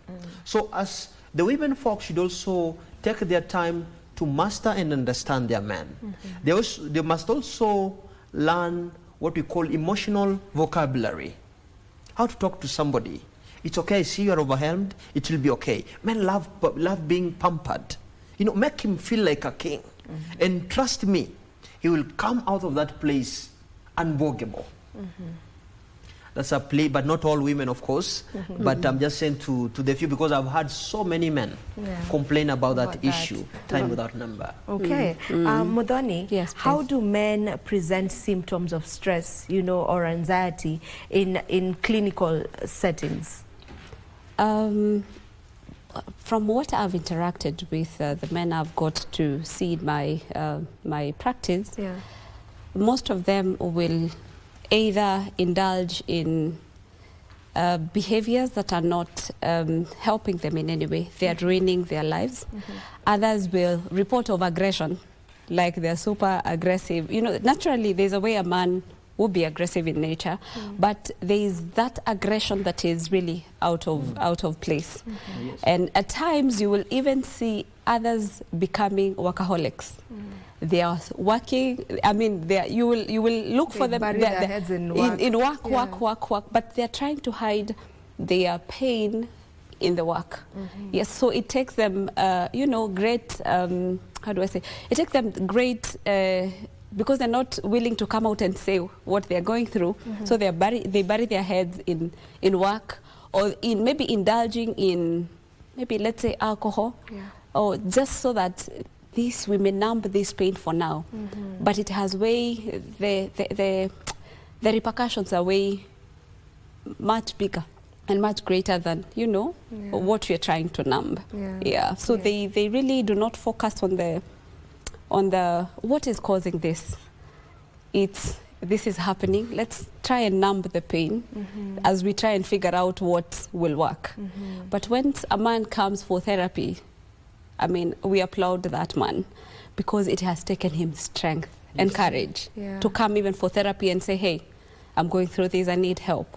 It's something that we really, and you work with that person so that they're able to get enlightened, and even to be given, like my colleague was saying here, so that they're able to have that emotional literacy of knowing that I am overwhelmed, this is how I feel, and I need help. Yes. And you know, still on that, just what does that ignoring or ignorance, whereby you just do not want to accept that something is wrong, you know? As you've said, they look for all these outlets, you know, maybe it's in substance abuse, or you bury yourself in work, or you do whatever it is that you're doing, but you are just simply ignoring the fact that I am not okay. You know, not even speaking to someone within yourself, you have not accepted the fact that I am not okay. There's this thing that is disturbing me. There's this stress that I have. I feel anxiety because of this and that, but you don't want to accept it. What does that do? What dangers does that have? It has really, the dangers are really high, because that is how we, unfortunately, we lose our men to even addiction, because by the time someone indulges, let's say in alcohol or substance abuse, they start it casually, and then over time it builds into a habit. Before we know it, it's already an addiction. All right, that's just for substance abuse or something. Let's go to something like, let's say, work. Someone, you're now extending your work times. You no longer leave at 5, you want to leave at 8, it becomes, and that affects your sleep. And science also has proven about having enough sleep as a human being, because once we sleep, our brain is able to like reconstruct or repair our brains naturally if we have enough sleep. But if you deprive yourself enough sleep, I mean through the habits that you're doing, you're even causing more danger to yourself health-wise and even mentally, because the following day as you're waking up, you're so fatigued, you're not even able to make decisions that are even, you know, if let's say for example our friend here, he runs a company, he is the head, he needs to make decisions that are, you know, that will see this organization run. But what if he runs into, you know, he wants to overwork, he wears himself out, where will he get new ideas, new inspirations? Where does he get time to just rejuvenate and overcome that burnout? Yes. Kevin, what would you say are some barriers that men face in maintaining healthy mechanisms towards dealing with their anxiety and their stress? Are there barriers that are just standing in between them getting to that point where they deal with their issues in a healthy way? The number one barrier is social media. Social media is a major distraction, especially when it's used in a bad way. I have seen time with that number. People post stuff in social media, you know, showing their wealth, showing how they are living with their wives, their women. Somebody showing, you know, himself with the wife cooking at the kitchen and them living like this. And then you're there as a copycat. You want to master their ways and start living like them. You are there, you see how they are succeeding, and now you also want to succeed like them. You feel like you're failing. So what that will actually do to you is that you'll stop living your life and you'll start living their life. Anytime as a human you stop focusing on your own race and you start focusing on somebody's race, you will end up getting lost in the forest of life. Say comparison is a thief of comparison. joy. So that's one of the major issues. And what people must understand, that what you see in social media might not be really exactly what is happening in real situations. Kwa ground. When you're looking at social media, you see people always smiling, you know, people are always joyful, people are always doing this and that, you know. If somebody's flaunting their car, they will either show you a Mercedes-Benz, a Prado, a V8, and so on and so forth. And you're like, oh, wow, I wish I had this. But are you aware that they hire those cars to show them on social media so that they can get more followers? Are you aware that the beautiful ladies you saw them with, they were hired so that they can take pictures together? You know? So men should know that life is bittersweet. It has got its ups, it has also got its downs. So when you're down here, it is fine. Your time is coming to crest those greater heights and come back to where you are. And philosophers, books, sophists have proven from time immemorial that life will never be a walk in the park. Life is not a straight line. Life is not a bed of roses. William Shakespeare simply says that life is bitter, sweet. Once as men we understand that, we'll start focusing on our journeys and we avoid those distractions. So this is one of the major things that is barring men from living the creed of whom they exactly should be. Yes. So comparison is top of the list. Is top of the list. And then I guess it's because a man is, you know, society perceives a man to be like they always got their things together. So that's why I guess maybe the comparison comes in, because I need to also look a certain way. I need to also be seen driving a certain kind of car. I need to be, you know, I feel like that is what is really ailing us. And another thing society that has also done, I think it has been there, but still it's there, the gap between the haves and the have-nots. And it cuts across all cadres and stations of life. When you go to church, you realize that people have good cars, After church service, they will always meet and talk together. Yeah. They will always have a lunch together. So you go there as a man, and you're a visionary man, and you go there with your wife, and then it's lunch time, and you want to go to eat. You realize those with cars, they have grouped together, and they have a meal there. Now they're going to eat together. But you now, because you came the way you are, you have to line up and get the githeri or the rice beans, and then the man inside is telling himself, now how do I want to sew a car like so and so, so that my wife will stop looking at this guy. Now that I don't have this car, perhaps I should stop going to this church. I change another church. You see, in a way, this man has started now getting into the ditch of depression, into the ditch of mental illness. And slowly, if that's not curbed in time, it now leads to levels where they will even stop going to church, they go indulge themselves, and so on and so forth.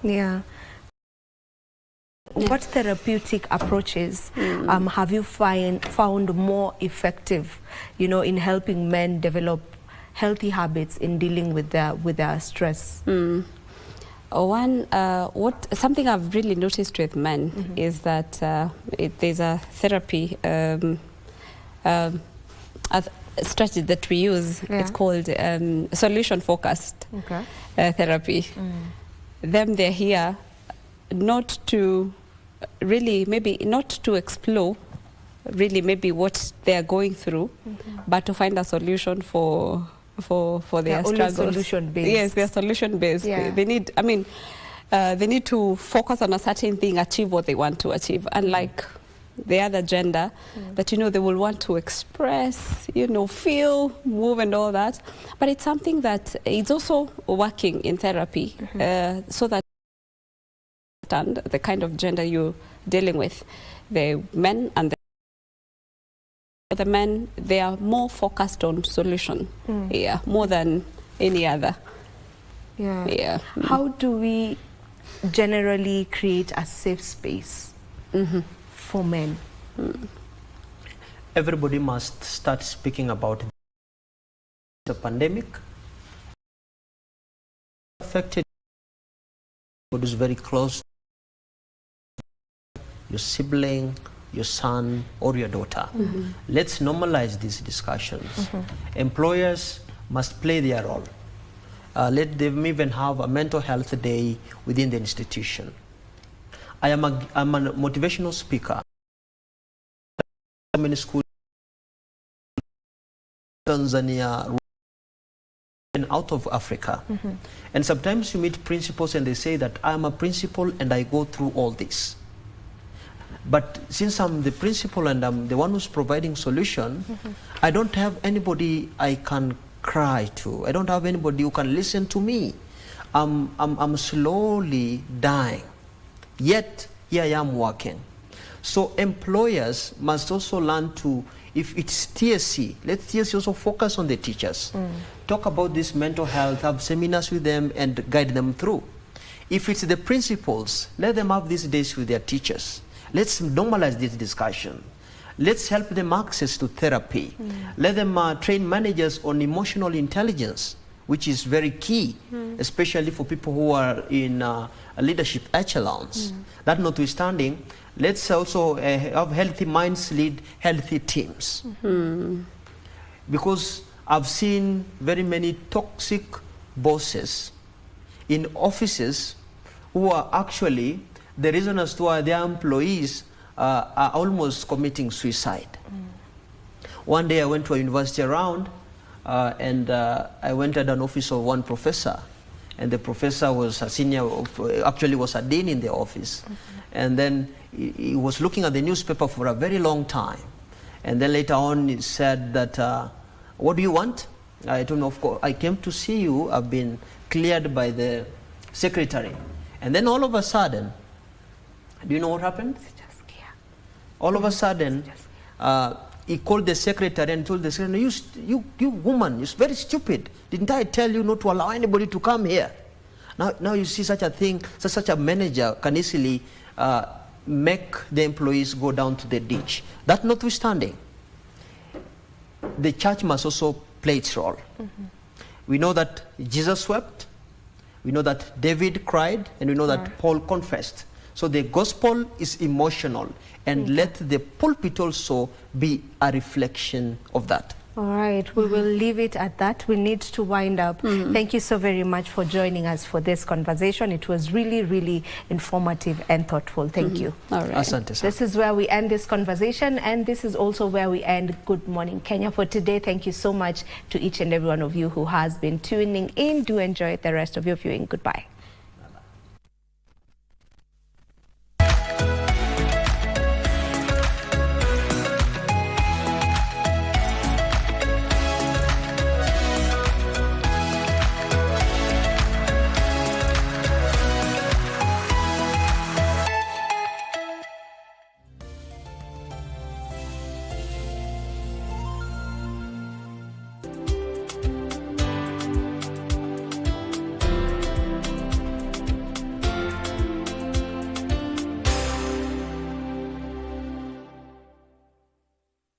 Looking to advertise on KBC? KBC announcement services are now available on eCitizen. Visit kbc.ecitizen.go.ke and fill out the online application form. It's simple. 1. Complete the form. 2. Upload required documents. 3. Receive a quotation based on word count. And 4. Get notified via SMS when your announcement is ready. Please note, clearly indicate the type of announcement, service station, and all relevant details. 2. All applications must be made online only. Manual submissions will not be accepted. And 3. Announcements will air after news bulletins. For assistance, reach us on email ecitizen@kbc.co.ke or use our social media handles Facebook, your Facebook account, and X at your X account. Or you can call us on 0723-892-654 or 0734-780-124. KBC announcements. Simple, fast, and digital.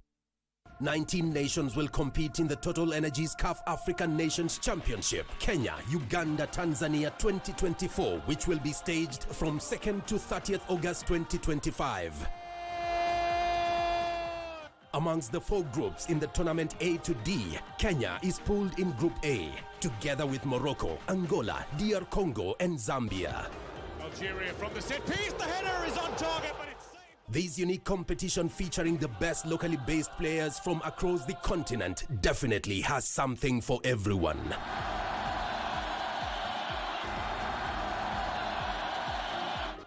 Just bring your A game as you let it flow live and exclusive on KBC Channel 1, your true sports partner.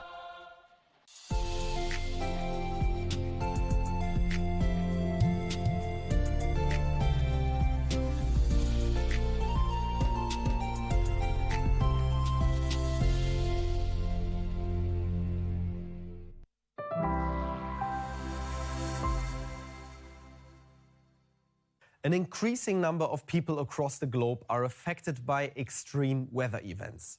Forest fires, earthquakes, or floods can and have changed lives irrevocably. But how can we be better prepared for these natural disasters? And which smart tech solutions can help us with that? Extreme weather conditions are causing natural disasters, making precise weather forecasts even more crucial. They can warn us in advance when wind, rain, or heat reach threatening levels, which could potentially save lives. For example, the